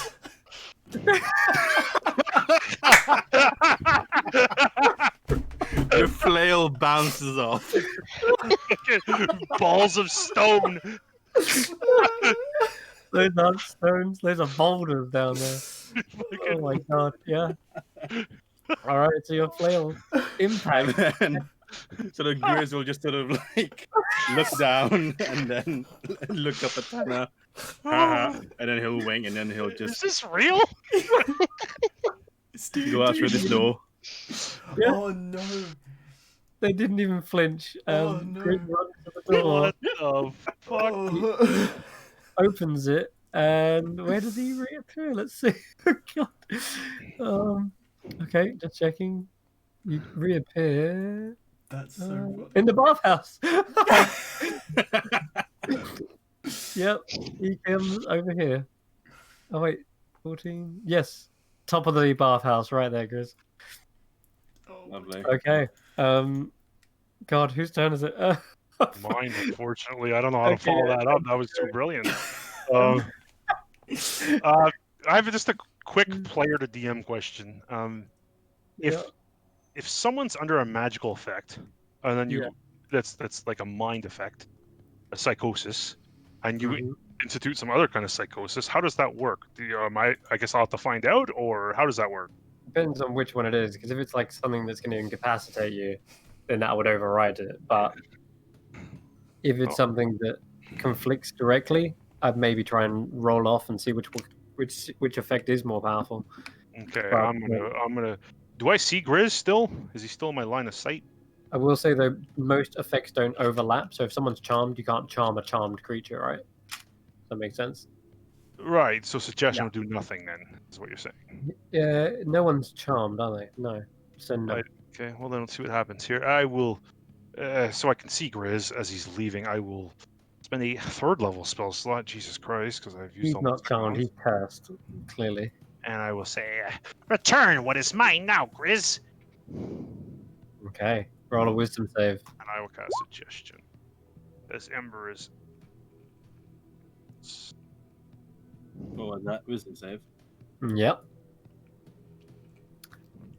And Mathilda has kind of already revealed that as well. She shouted that the curse of avarice is always an entertaining one. That is a fail, and you are Perfect. compelled on your turn to follow those instructions. Can I use my inspiration to reroll that? Yes, you can. Oh my Oh god. my god. I love it. I love it. Oh no. Oh no! Not enough. Not enough. Oh man. But speaking of inspiration, oh god, just getting Wait, hit did with he balls on the cast? flail. Okay, he's already casted it. He has. Okay. So yeah, on your turn, when it comes back round, you're compelled, and you see Grizz about to walk into the bathhouse, and then he stops in the door frame, and that's where we'll jump to Dyer. Tyro goes into the corner. I'm not gonna take his turn because this is too much of a ask for him to step in right now. I think. Just for the record, I'm concentrating now. Okay, gotcha. So, I mean, Grizz could interrupt that if he had the presence of mind. Oh yeah. I'm not sure how that would play out. That's up to Marcus, but I want to make that known. Okay. Just for the sake of fairness. You've got You've got Ember grappled right now, and he has just cast a Yep. spell. Yep.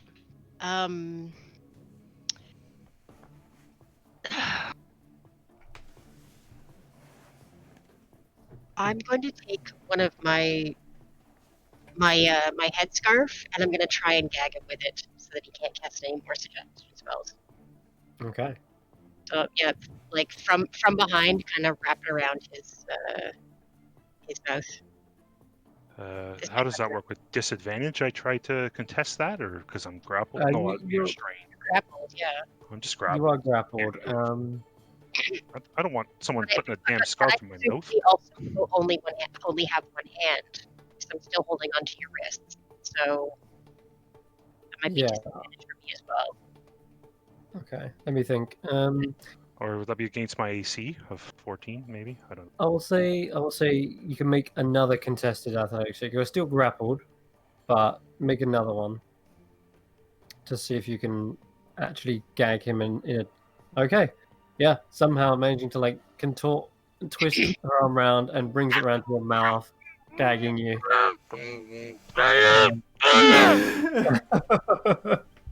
You are still grappled and gagged now, but you are concentrating on the spell. Yeah, So it's that's still still a thing. but he's tied up. Okay. And if I don't know if I have to do this on the next turn, if I can still do this, but I want to take some of my arm ribbons and wrap them around his to tie up his wrists, Okay. like to really tie him up. Okay, that will be another whole action, I'll say. But Yeah, fair enough. okay, Tanner. Oh, right. You sure you hit? You sure you hit that brooch? Like it was solid, hard as stone. It has to be made of metal down there, like. But then again, Chris didn't even flinch. Anyway. So I'm going to walk over to the door. Mm-hmm. And I'm going to place a gold coin right there.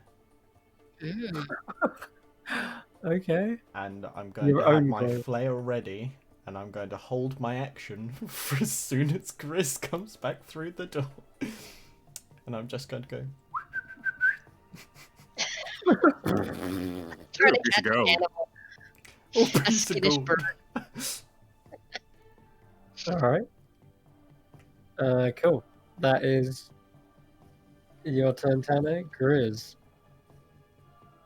So, do I need to be able to see Ember to feel compelled to return it? No, you don't. You just need to hear him for that one. He needs. Sorry, creature you can see within range. So yes, technically he is in eye shot of you. Because I'm already in the bathhouse. I mean, unless everyone else is in the bathhouse, I don't know No. how that's supposed to play out. He can see you. You're in the doorway there. So you moved 5, 10, 15, 20. You moved 30 feet, which is just in the doorway, and he can see you through there. Okay, but for Grizz, because he so since he failed to save, he obviously feels compelled to return the brooch to Ember. Right. That's right. So would you have to follow that instruction. I suppose logically, if Grizz knows that Ember's on the other side of the door, then he would return, right? Yeah, he would probably turn around. Yeah. Right. Okay. He would go through. He would go back through the door. Yep. And once this action is complete, you're no longer under the charm effect. So Grizz, you have to turn around as per the spell. Ding dong. Compelled. And I'm afraid, at this point he would walk past the coin, compelled by the spell, to go all the way up, hand it over to Ember, and as soon as he does, as soon as it is in Ember's possession, the charm effect ends and the suggestion spell is complete. Flail?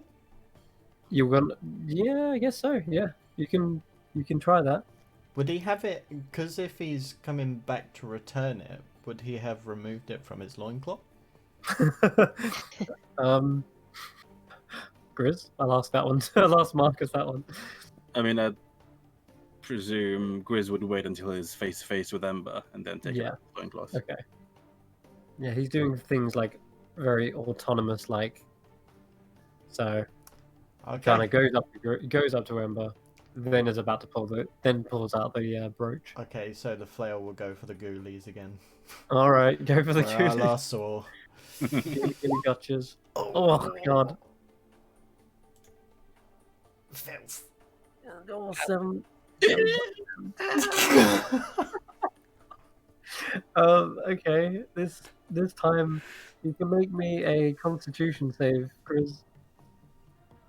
See if you maintain concentration on clenching the brooch between what's down there. Yeah, just roll me con save. I'll I say. can't save. Okay. Yeah. Oh, sorry, strength save. My bad, strength save. Yeah, because it's okay. You're lodged up there. Where that brooch ain't coming out of that loincloth. That's like a bag of holding in there. It's like God freaking 2 bag. He just kind of, I don't know, like, I just like reverse waddle, like instead of waddling, his knees like touching. Just sort of- holding it firmly between the legs. Eventually, you get to Ember. You pull the brooch out, handing it to him. The spell drops, and you're keenly aware that you probably still want that brooch back. yeah, I mean, as soon as that happens. So has Grizz used any of his action, or? I'd say he's used his movement 5, 10, 15, 20, 25. He's used his movement and his free action. Okay, so he can still, like, so as soon as the spell drops, he'll realize, like, right, no, that's mine. What's happening? Enough with your mind tricks! And then he'll go for it again. Okay. This Say time that he's already used his bonus reaction or bonus action. is you've used your free action to sort of give him the brooch. Oh, free action. Okay, cool. Yeah. Yeah, and sort of in that case, Grizz will rage and then try and reclaim what his rightfully is. Oh god, Ember, we did forget something. Your thing would have popped off. Can you roll me a D100 for the suggestion spell? Yeah, so I was just doing because I just forgot about that too. At the next, so 16 is for the next minute. You gain 5 hit points at the start of each of my turns. Cool, nice. It doesn't really change anything, but I'll heal up a bit at least. If things do get nasty, then yeah, sure. Yeah. Okay, that is going to be. Sorry, you're going to try and grab it back off him, yeah? So another contested athletics. That's a Is good also one. raging. So would that be with advantage on that athletics? Oh, you're So raging. Yeah. Yeah. Yeah, this stage. Right. I don't stand a chance. Enraged. 22. 22, man. And back and forth this brooch goes. You see it just exchanging hands. And this time, Grizz is in a fit of rage, rips it from his grasp. Okay, Ember. I'll just stare at him. I'll look. You don't know what you've brought upon yourself, Grizz. You can't talk. Yeah, it's true. Alright, what's that? I hear you. That's all my turn is. I just and I'm gonna regain 1 hit point. Regain a hit point. Nice. Yeah. All right. In that case, we go to this girl's turn.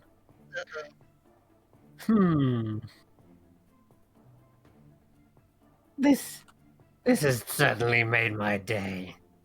Made my night. That was a pun. My night hack. Anyway. She Deep says, pun. afterwards, Why don't you join in as well? and she turns to you, Tanner. Oh, no, I need him. Join the fun. Can you roll me a wisdom saving throw? Is this a charm effect? Elf, yeah. Fey ancestry? Can't be charmed by magic? It's not.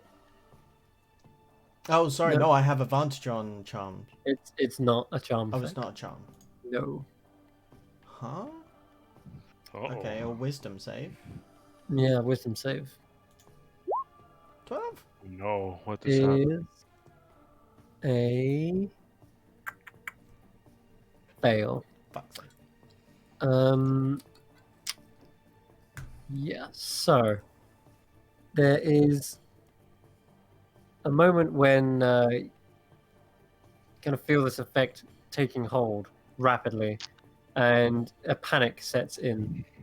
A panic that on each of your turns, you must use the dash action as far away to the safest and shortest available route anywhere. Like, you just have to run away from her at this point. From her? Yeah, from her, I think. You're panicked. You're frightened. Right. And yeah, she just sort of looks at you, and as I've said before, her eyes kind of like covered up by this flesh, and she pulls out something from her pocket, looks to be akin to an eye, and then she pops it into her mouth and bites down on it. There's a burst of juice as it pops, and you just get terrified of this. And then spiders come out of her mouth and start chasing me. Ah! Yeah, well, that would be real life again. And as that happens, these two doors swing wide open to reveal two other individuals. Oh no. Just in time, ladies. Join the fun. And it's going to be Dia's go, but I'm going to roll Geraldine onto the turn order. Shit, man. Geraldine Toaster enters the fray. Oh, God. How is this all happening right now? Why are we now doing this? Oh Fuck. no. How did we get in this position? This is not how this was supposed to happen. They We're are. at such a disadvantage right now as a group. Fighting each other out of our minds. So good. Where the heck? Oh, here we go. All right, so it's the top of the round. I'm going to roll them on, but just start taking your turn anyway. I doubt they're going to be a 24. So there are 3 hags just in the doorway now. Geraldine, Mathilda, and a different hag to what you was expecting to be. It is not Rotten Ethel, but rather a third new one. I'm just trying to find their token because they're not on here. But nonetheless, what are you doing? You've currently got gagged Ember struggling away. I'm Yes. whipping my arm ribbons around his wrists and to the scarf so that it's all tied together around his back and kind of lay him on the ground. And I'm going to move over to Grizz and try and push him back to try and get him away from Ember. Okay. Is Who the she restraining me? Like, is she going from grapple to restrain? Like, am I being hog-tied here? I don't think you can with the grappler feat. You can grapple him, but in order to actually like pin him or restrain him, you would need a feat to do that. I don't. But I do have 2 attack actions. Would it count as an attack? It's honestly just something you need a feat for to be able to like pin someone to the ground. If you want to put them down, you'd have to shove, which is just a contested athletics again. Okay, then I'll do that. Okay, that does count as an attack though, so you can use it multiple times. Okay, that's a 1. Okay, so you're shoved to the ground. You're prone, Ember. Yep. Okay. My goal is just to get him down and out of the fight. Oh. And then I'm going to turn my attention to Grizz and try and... And I should... There's something else I should point out again. You can only use acrobatics as the person who's getting grappled. If you're shoving and grappling, you normally have to use athletics. I was letting it slide because your rolls were so high anyway. But I'm just gonna going forward. If you're doing the shove, it's always athletic. Yeah. Okay. Sorry. No problem. That's no problem. Okay, so anything else after that? You still got another attack. Yeah, I'm gonna try and push Grizz backwards, and this is gonna definitely be strength. I mean, if Yeah. it's Dyer trying to get Grizz to do a move somewhere, he's not going to contest anything. You know what I mean? Okay, no Okay. contest. So you're. So I'm away. I'm pushing him back and trying to be like, Grizz, calm down. We have much bigger problems than the gold right now. What do you mean? I mean, I didn't have a problem. I was just like getting what's mine, and then he started like trying to play with my mind tricks. You know how much I hate it when someone tries to play with my mind. I know you hate You that. have no mind, Chris. You're a golem. You're gag. Yeah. I'm liking gagging Ember. This was a good idea. But I'll say, I know it's upsetting, but we can't fight about this right now. We have hags all over, and I'm gonna look over at Tanner and try and get his attention. But I'm guessing that's not gonna do anything. We're slightly losing you, Sarah Jane. Slightly. Yeah, Oh, sorry. Yeah, I'm gonna That's do better. Much better. as soon as I get Grizz to sort of I don't know, talk to me, I'm going to look over at Tanner and try and appeal to him for help. Okay. Tanner has this look of utter terror in his eyes, and they are transfixed on Mathilda Mudwallow. Something has stirred him, and you can see there's a chewing motion to Mudwallow right now. And a sickly grin. Okay. And she's speaking with her mouth full as well. She's gonna roll her eyes and wait for her next turn to like deal some action. Okay. So these guys are right. Oh crap! Woo! Don't want to see that. These guys have just entered the room. So Geraldi is on a natural 20. So 5, 10, 15. She just stares straight towards Grizz. And for about a good moment or two, you're thinking, what is she looking at? But I think she might just have a thing for you, Grizz. That's the only thing you can think. Other than that, she is going to... Yes, I think we will do this one. Grizz, I would like you to make me a wisdom saving throw, as you see Geraldi pulls out a small little doll. A little topless doll with a bear cloak. And Oh, she shit. looks at it momentarily. Just a small hint of maybe compassion as she sort of strokes it slowly. And then she turns it inside out. And it's like one of those little crochet plushy things where you can like turn it inside out and it's got like a different face on the inside. Except when she turns it inside out, you can see all these little tentacles splay out of the crochet doll.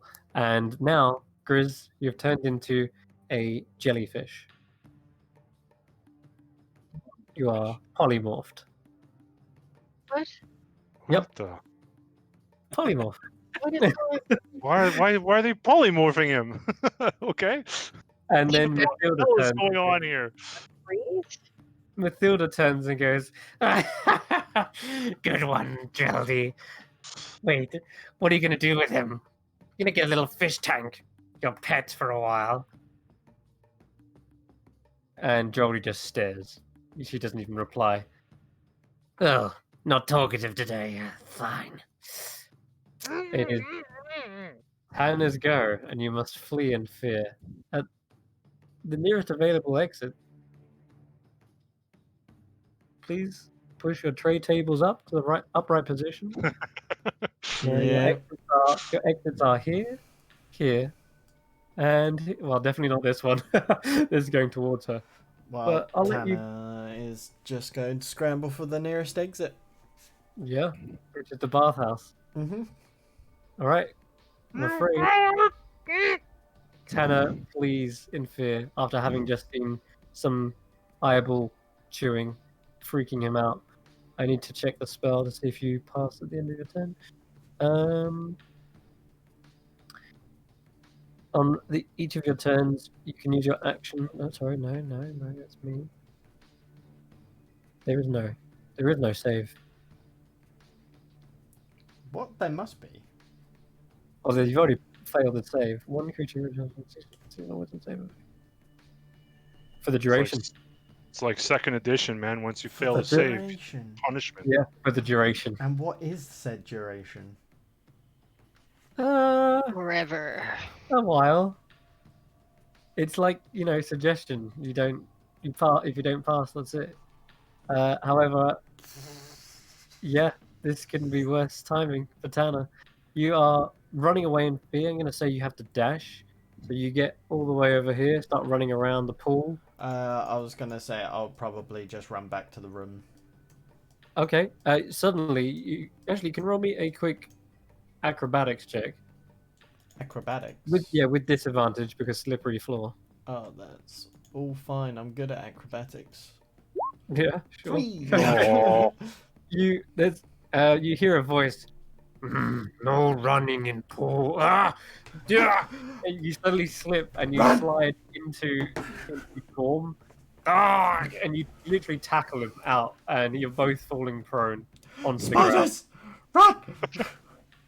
What? Wait. Find night hag. He's just Wait, yeah, he's more running. nasally. Here we go. He's more nasally, so he's like, Must find night hag. Wait. You said night hag? He's just sprinting past. He's just bolting. yeah, you're on the floor because the rest of your movement is spent like getting up or trying to get up. And we'll roll Gorm onto initiative, I guess. He was literally looking for Dreldy. That was the next people he was trying to find. So he was tailing them the whole time. It is Tyro. Okay, I did roll him on because it just suddenly got ugly. And seeing that his allies are being affected by malicious spells, I would take it to mean it's time for him to interject and get rid of it. He hasn't even got a counterspell. Should have maybe done that.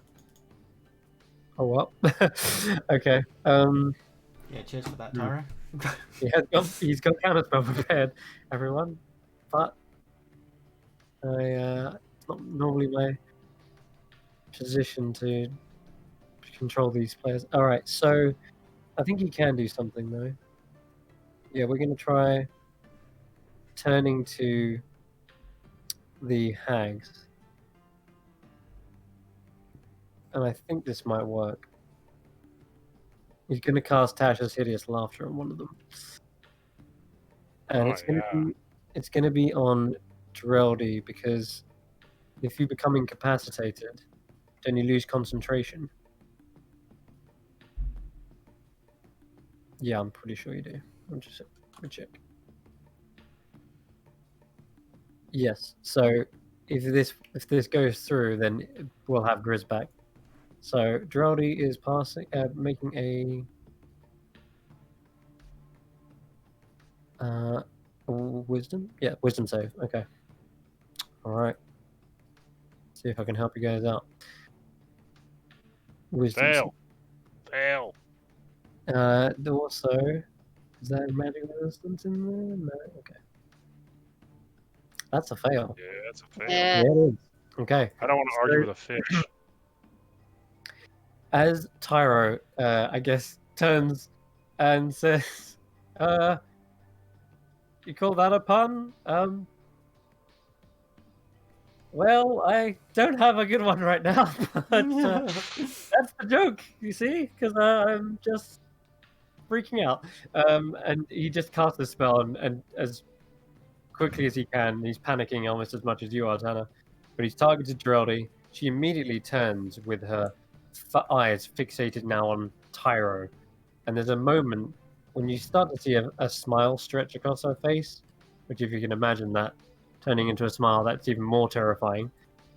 And then a silent laughter starts coming out. As you realize her entire mouth is like burnt and charcoal on the inside, and there is no tongue in Geraldine's mouth. And all you just hear is this. And she falls to the floor, incapacitated.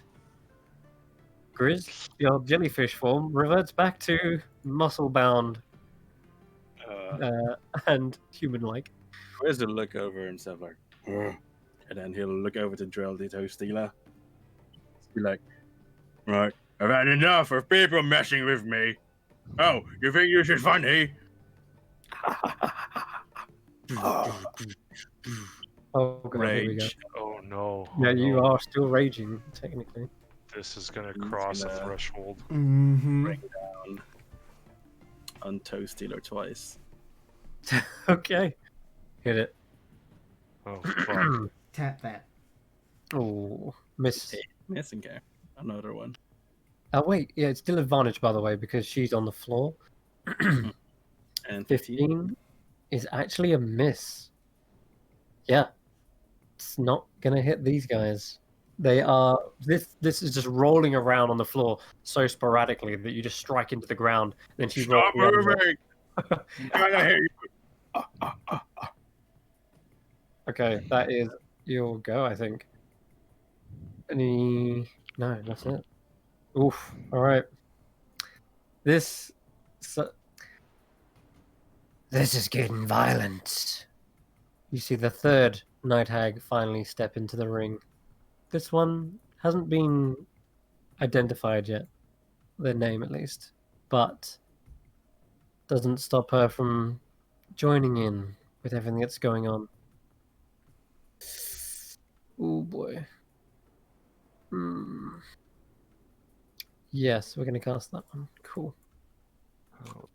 Trying to hack up Drildy. Well, we can't have that. You can roll me a. Oh no. Oh wait, I have to roll. Never mind. Oh, What? wait a minute. Need to get out of there, guys. Yeah, this is bad, guys. Yeah, I wouldn't Yeah. blame you. Let me just check something. Can't fight hags at level 6. A sickening greenish energy lashes out towards you from this new night hag, and she has to roll to hit. Oh, She's got +7 to that, so it's a total of that's a hit. The greenish ray suddenly wraps into your body, and you feel an immense kind of like cramping around your stomach. You take 2d8 poison damage, and you must make a con save. Yeah, that's reduced to 4. Okay. 20 on. Oh, nice. Okay. You are successful. There's no other more adverse effects to that, but you definitely feel a cramping. A cramping? And this, she actually says, What did you have for breakfast this morning? Let's find out. Make you puke it up like crud. it is your turn, Ember. so I rolled a wisdom check a bit earlier. That was to kind of figure out what I was gonna do here, and seeing Tanner afraid and Ember usually imagining Tanner as the shield that protects him. He is also now terribly afraid and thinks, you know what?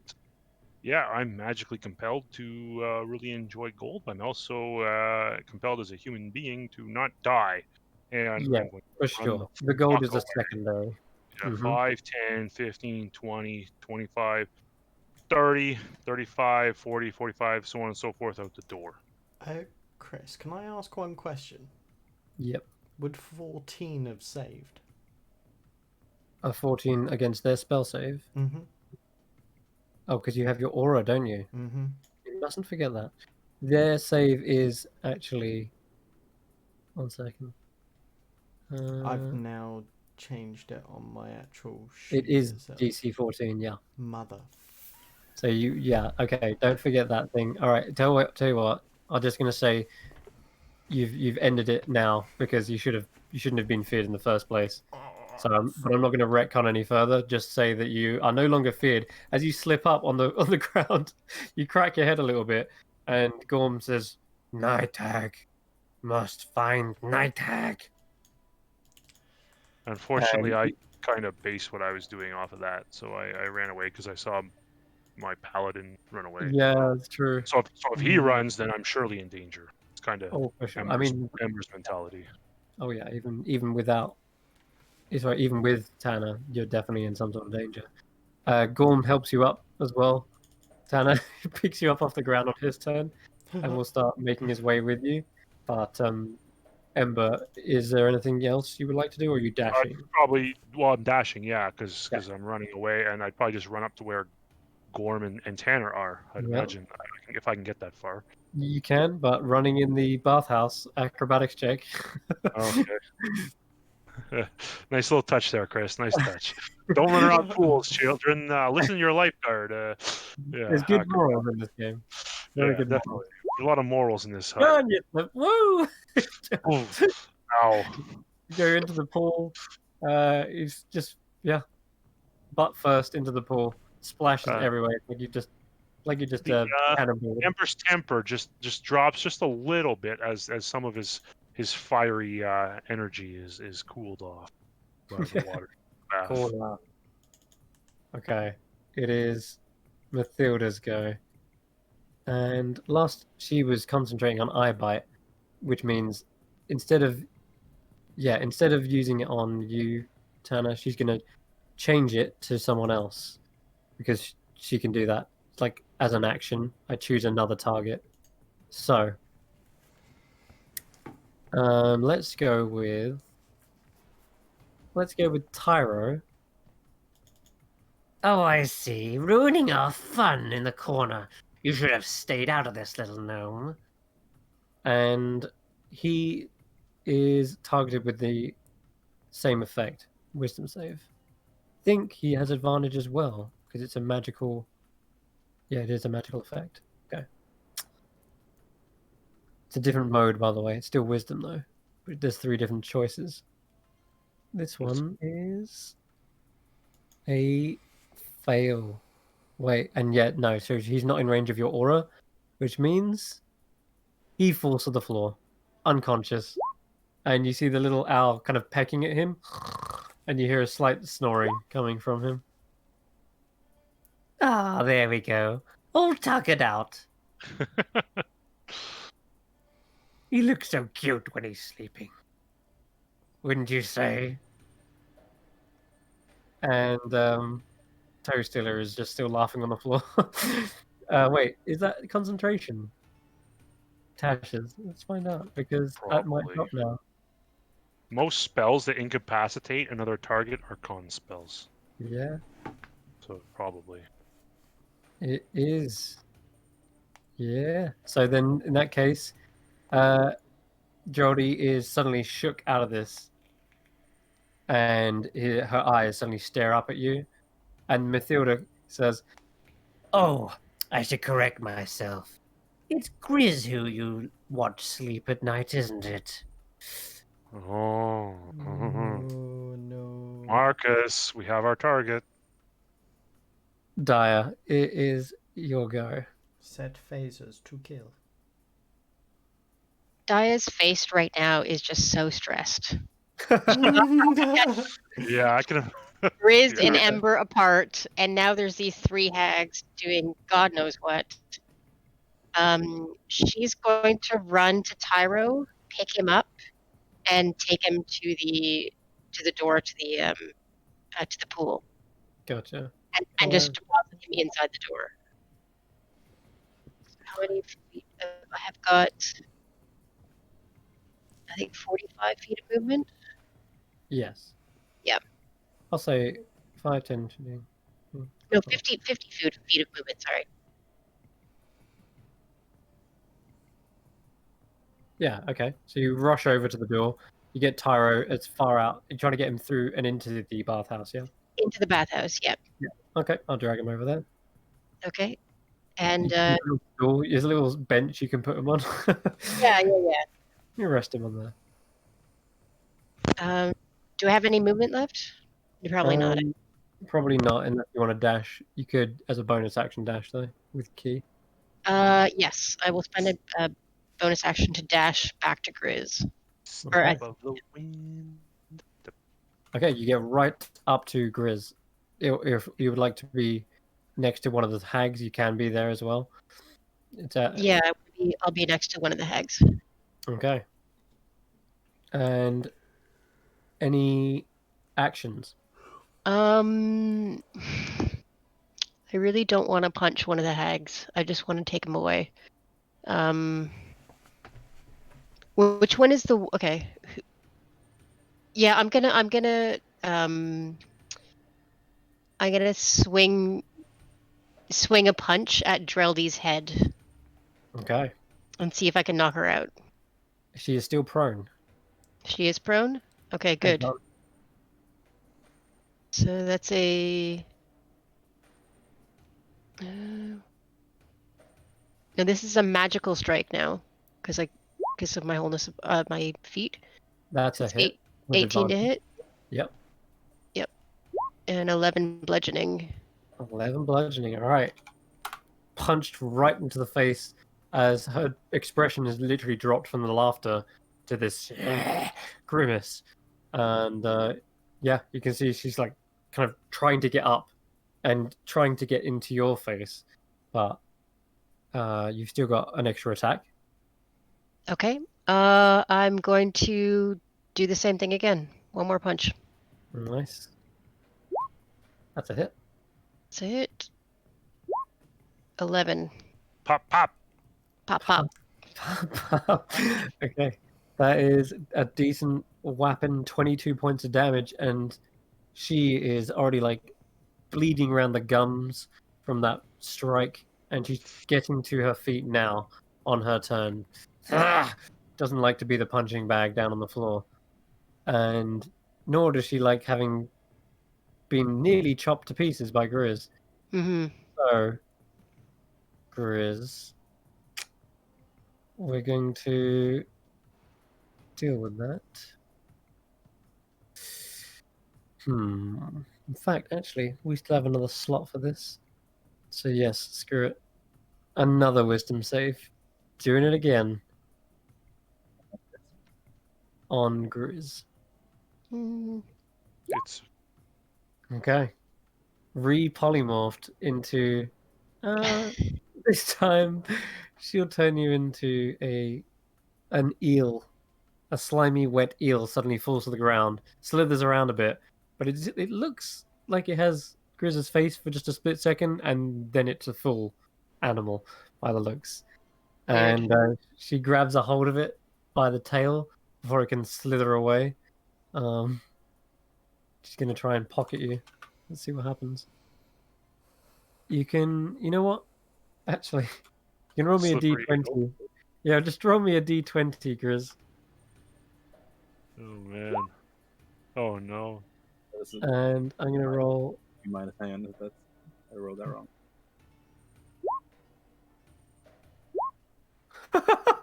Damn it. She should have picked something less slippery. She tried to grab you and you just slither away like just Awesome. out of her grip. Dang. Yeah, she doesn't even speak. She has no way to express herself without a tongue. She just she's got this intense stare. She's trying to grip a hold of you. It is Gorm's go. He helps you up. You get to your feet, Tanner. And he looks like you can see you're kind of coming to, and you're probably holding your head, like shaking it off. And he says, "Much easier when you don't have brain. Ask Geralt. He'll lobotomize you. You don't feel fear. Anyway, go on, find the night hag. Go on. Help, Chris. Tanner, it's your go. Boy, right. I'm going to thump all the way back. Kind of clearing my mind and trying to find out where I am on the map. There I am. So you just moved 30 feet. You're going to have to dash. And if you dash in here, no dashing in the pool. You can roll me another acrobatic check. Jesus Oh, man. Christ. Yeah, to get anywhere meaningful. I will catch Ember and Tyra and say, "What's happening? Where are the others?" Chris is an asshole. Pick my. He's in there, getting what he deserves. Right, I'm going to dash and see Tyro on the floor and just kind of give him a little kick, a very small kick. Yeah, he's fast asleep. I'll check something real quick whilst you roll me that acrobatics check. Uh-huh. They can wake up if any damage is dealt to him, or an action to shake the sleeper awake. God damn it. You just barely catch yourself. You What? forgot this is an illusionary wall and you slip through it a bit. And Gorm's like, "Hey, watch where you're going." Gotcha. I'll shout back to Ember, "Get Tyro awake. We need to help the others." Help him? Why? I don't care about your little tiff. Just fucking do it. Okay. Yes, Tanner. Ooh, things are bad when And the for the paladin first swears. time, Yeah. for the first time you've ever seen Tanner, Ember is like falls in line instead of argue. Okay. Is Tara's asleep. Grizz, you're a slippery eel, and you have your movement. You're not grappled or anything. You can get away if you want. Bite, Feldy. Oh, you want to? Yeah. yeah, Sure. absolutely. Or even constrictor if you want. Ooh, yeah. Which is part of the same attack, I guess. You know what? Just roll me the d20 plus 4. Here you go. Oh my god, it's a hit! What the hell? So you can roll me a d6 plus 2. Shocking eel. Yeah. It's, Yes. It's 7 points of. Well, yeah, we'll call it lightning damage. And also on top of that, you're a small creature, so I don't think you can. Or no, rather a small. You're not a small. You're a tiny creature. Okay, you're just trying to like bite into her as hard as you can. Either way, I need to roll a con save because that's a concentration check. Natural 1. It's Aw. a 16. Okay, she contains concentration, but she looks insulted that you dared to try and turn on her. Okay. Interesting. Meanwhile, this one, she's the one who. She If tried I to have do. 11.1 and they have 11, do I go first or they go first? Oh, you can go first. Yeah, go on the number. I don't know how that works. I normally let players go first in this case. Okay, Go ahead. because this might be important. So I'm going to get up. I gotta find that other place time at the bath. Yeah, perfect. I'm gonna get up, walk over to wherever Tyro's sleeping on the bench. Mm-hmm. So it's gonna be 5. Well, I guess how much movement would it cost to get out of the pool? Because I fell into it. Like Half your movement. I'll okay, so say. 15. So that'll be all right. So that's 20, 25, 30. I can just get there, and I'll use Yeah. my action to shake him awake. Tyro, get up! Listen, Chris is an asshole, but we got bigger problems, and the hags they're casting spells. Do something about it. He says, "Did I doze off reading again?" It's okay. Get in there. He thinks he's in the library for a moment. He's like, "Wait, why did I read in the bathhouse? Oh, wait, yes, the night hags." And he immediately turns to his little companion and says, "Go help him." And I'll get him on the initiative. Why not? Let's have cahoots. Alrighty, Hoots is gonna have a turn at some point. Is that your whole turn there, Emma? Well, that would be my movement, my action, because it took half my movement to get out of the water and half my Yeah. movement to get over there, and my action to shake him. Okay then. Don't That's really okay. have any bonus actions other than converting spell slots to sorcery points or vice versa, which I'm not going to do yet. Okay. That. All right. So after the punch to the face on the ground, you see the night hag to the right of you, Dyer, suddenly crack her knuckles, and then walk up to you. Mm-mm. Yep. Want some fisticuffs, eh? Claws you. Oh, it's a. That's a fail. It is. She swipes at you with these long, gangly nails, and they scrape across the pillar. Actually, roll me a quick perception check, Jaya.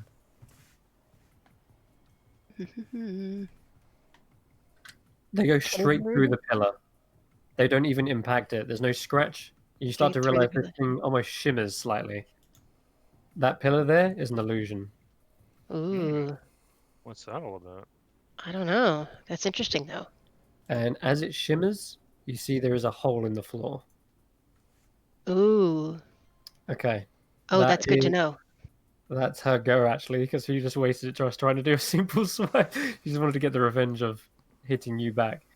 Gorm enters the fray, and he turns in, opens the door wider, and crawls across the ground on his knuckles behind you, Tanner. Where is he? Oh wait, I may have messed up the turn order. No, it is him. Okay, he pulls out this crooked staff as he does, and looking around, Where Grizz? Help Grizz. I'm guessing there's a little squirming on the floor. Yeah, I'll just kind of point at the night hags. They're the ones attacking him. This Grizz?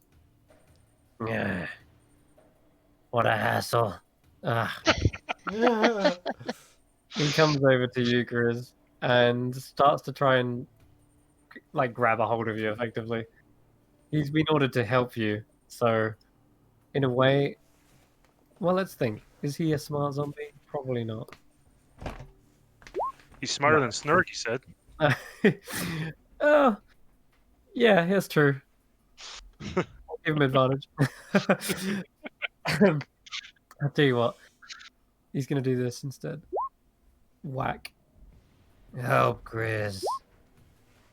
Grizz, you take 5 points of bludgeoning damage from your main health pool.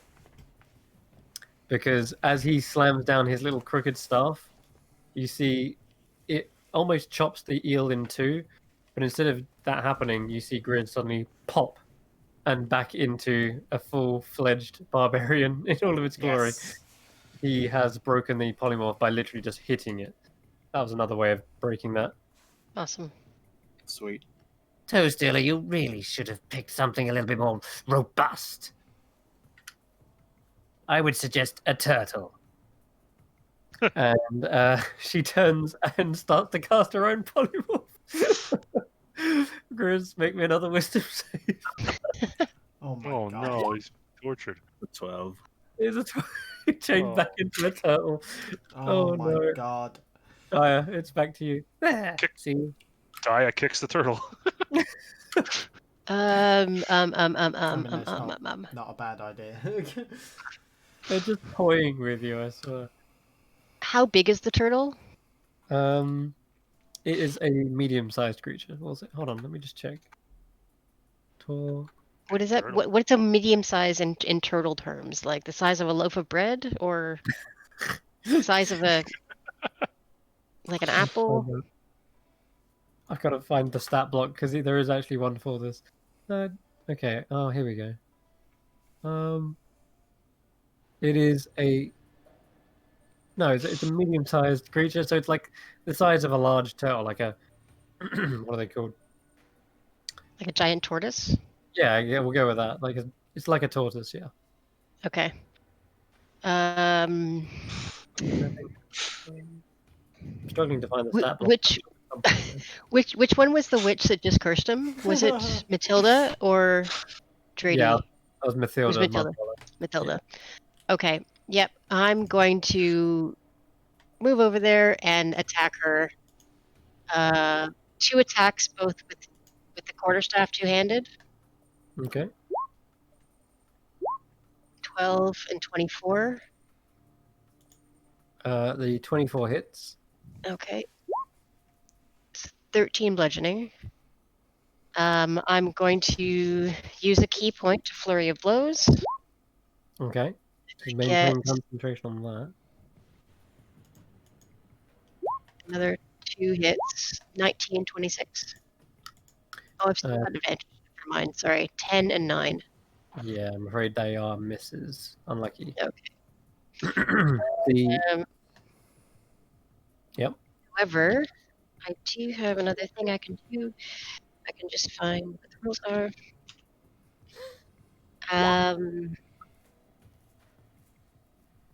Oh no, I can only do that if I hit with flare blow. Shit, I can't do that.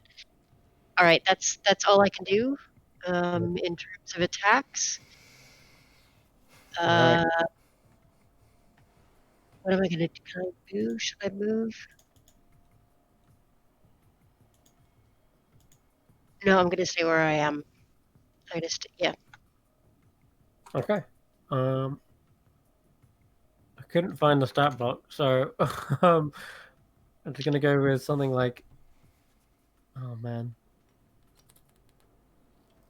I'm sure there was a stat block for like a giant tail. No, it's not here. All right, but it is Grizz's go. So, sorry, it's not Gerald. It's Geraldy's go. My bad. Geraldy is simply going to. God damn it. She turns to you, Dyer. Doesn't like the way you keep punching her, so you can roll me a wisdom save as well. Oh dear. Oh, what's happening with this? Still no power. Oh man. Okay. 6. Okay, you suddenly are locked up in your flurry of blows. 1, 2, 3, and as they continue to miss, you realize why. It's because your body is not moving. It's stiff and paralyzed. You have been held. Its whole person. Okay. Okay, it is Tana's go. Perfect. She's going to move away from you as well at this point. After that. So I'm going to run in 20, 25. I'm going to say, Razia will wipe the floor with you hags. And I'm going to use Turn the Unholy. Oh god, fiends. Yeah, it's going to work. Yeah. So I need a wisdom saving throw from all of the hags. Fail. Fail. Oh, no way! Oh shit! That's a big play. And let's just say they lose concentration and they have to run away from me. They lose concentration? If they're frightened, yeah, I'd assume so. Not if, maybe. Well, they're frightened but not incapacitated, so they can still control their spells. But they definitely suddenly cower upon seeing Tanner step up to the plate here. They are all kind of rearing away. Enforcer of light. Okay. For its action, it can only use the dash action to try and escape from you. Yes. An area of effect. If it has nowhere to move, the creature can use the dodge action. Raziel, don't say it like that. Tyro is awake and I am. Oh, you want to do more? Oh no, I don't have any more movement. No. Okay. Bonus action though. Mm-hmm. Sanctuary. On Dyer. What does Sanctuary do? I'll pop it in the chat. So because you're paralyzed, effectively, if someone attacks you, they have to make a wisdom saving throw or attack another creature. Cool. Sorry, make a wisdom saving throw. On a failed save, they have to attack another creature. Tyro enters in and says, sorry about being late. I dozed off for a moment there. Okay, I'm ready if they even try to cast a spell again. Don't worry, I'm ready. Perfect. Okay, he's just gonna... Holy doesn't say it breaks if they're hit.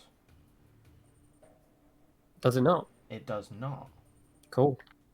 Better than Turn Undead. That is so much better than Turn Undead. Wow. Okay. Oh, until it takes damage. So it can repeat its saving throw. It says if the creature fails its saving throw to turn it, or until it takes damage. Sorry, there you go. mind. Yeah, it was. It is the same. It is the same. All right, cool. So Tyro is now seeing that they're all running away. Oh, I guess I'm not needed. Help me get gonna... the others out of here. Try and get Grizz back up. And Dire. Like... Both of them. Right away. Okay, so he's gonna... He hasn't got many spells he can do right at this moment to help, aside from maybe protection from good and evil. You can cast that on someone. That'll help, perhaps. Yeah, why not? Okay. He'll cast that on Grizz to stop this nonsense from continuing. And it is Grizz's go. You are a lazy little tortoise. Well, not little, but you're a sizable tortoise. Does Grizz have? Is it? They currently have the intelligence of the tortoise, or they still keep? You have the intelligence of the tortoise, but you have the personality of Grizz. So you're exactly the same. And these are your friends, and these are not your friends. Hold an attack action.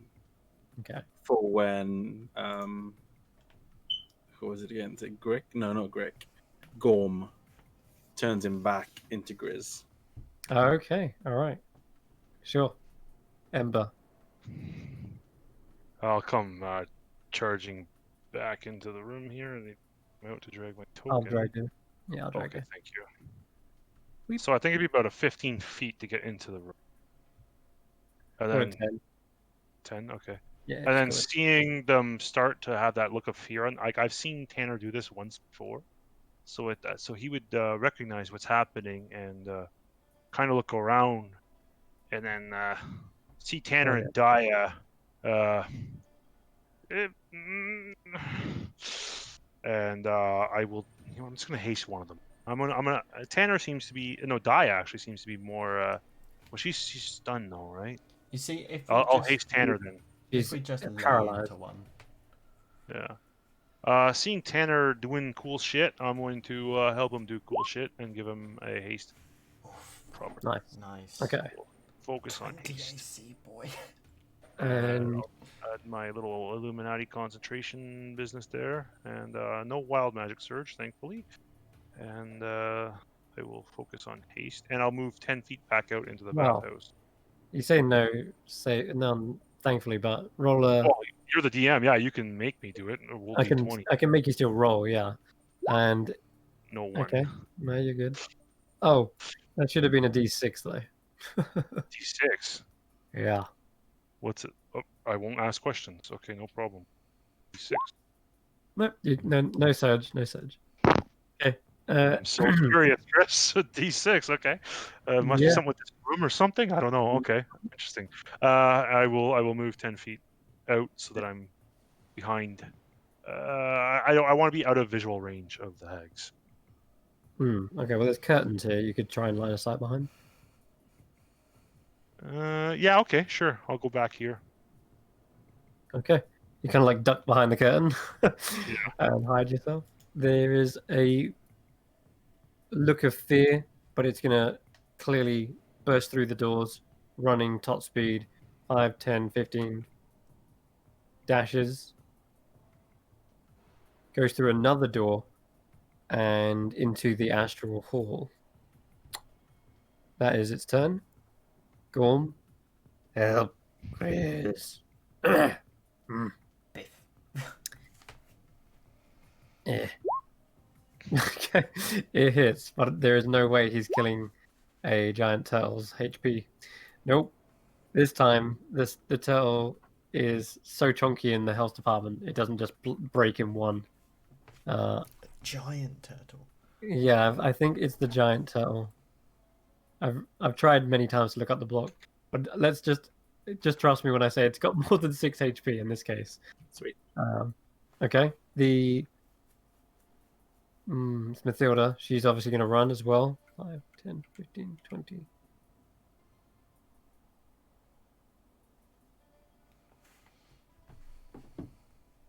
Okay, she has gone into Eleanor's chambers. Burst the door open, like poof, just busts it open, and it would be Dia's go. You can roll a wisdom save at the end of your turn. See if you're no longer paralyzed. +2. Oh, technically, That's it. Grace, you should have rolled with +2. Can I have an aura? Yeah, sure. If I may. In fact, you should be able to do it on your own token. I'll just put it. Is it 15, 10 foot? 15 foot? Or 10 foot? 10 foot, I think. Yeah, there we go. Okay.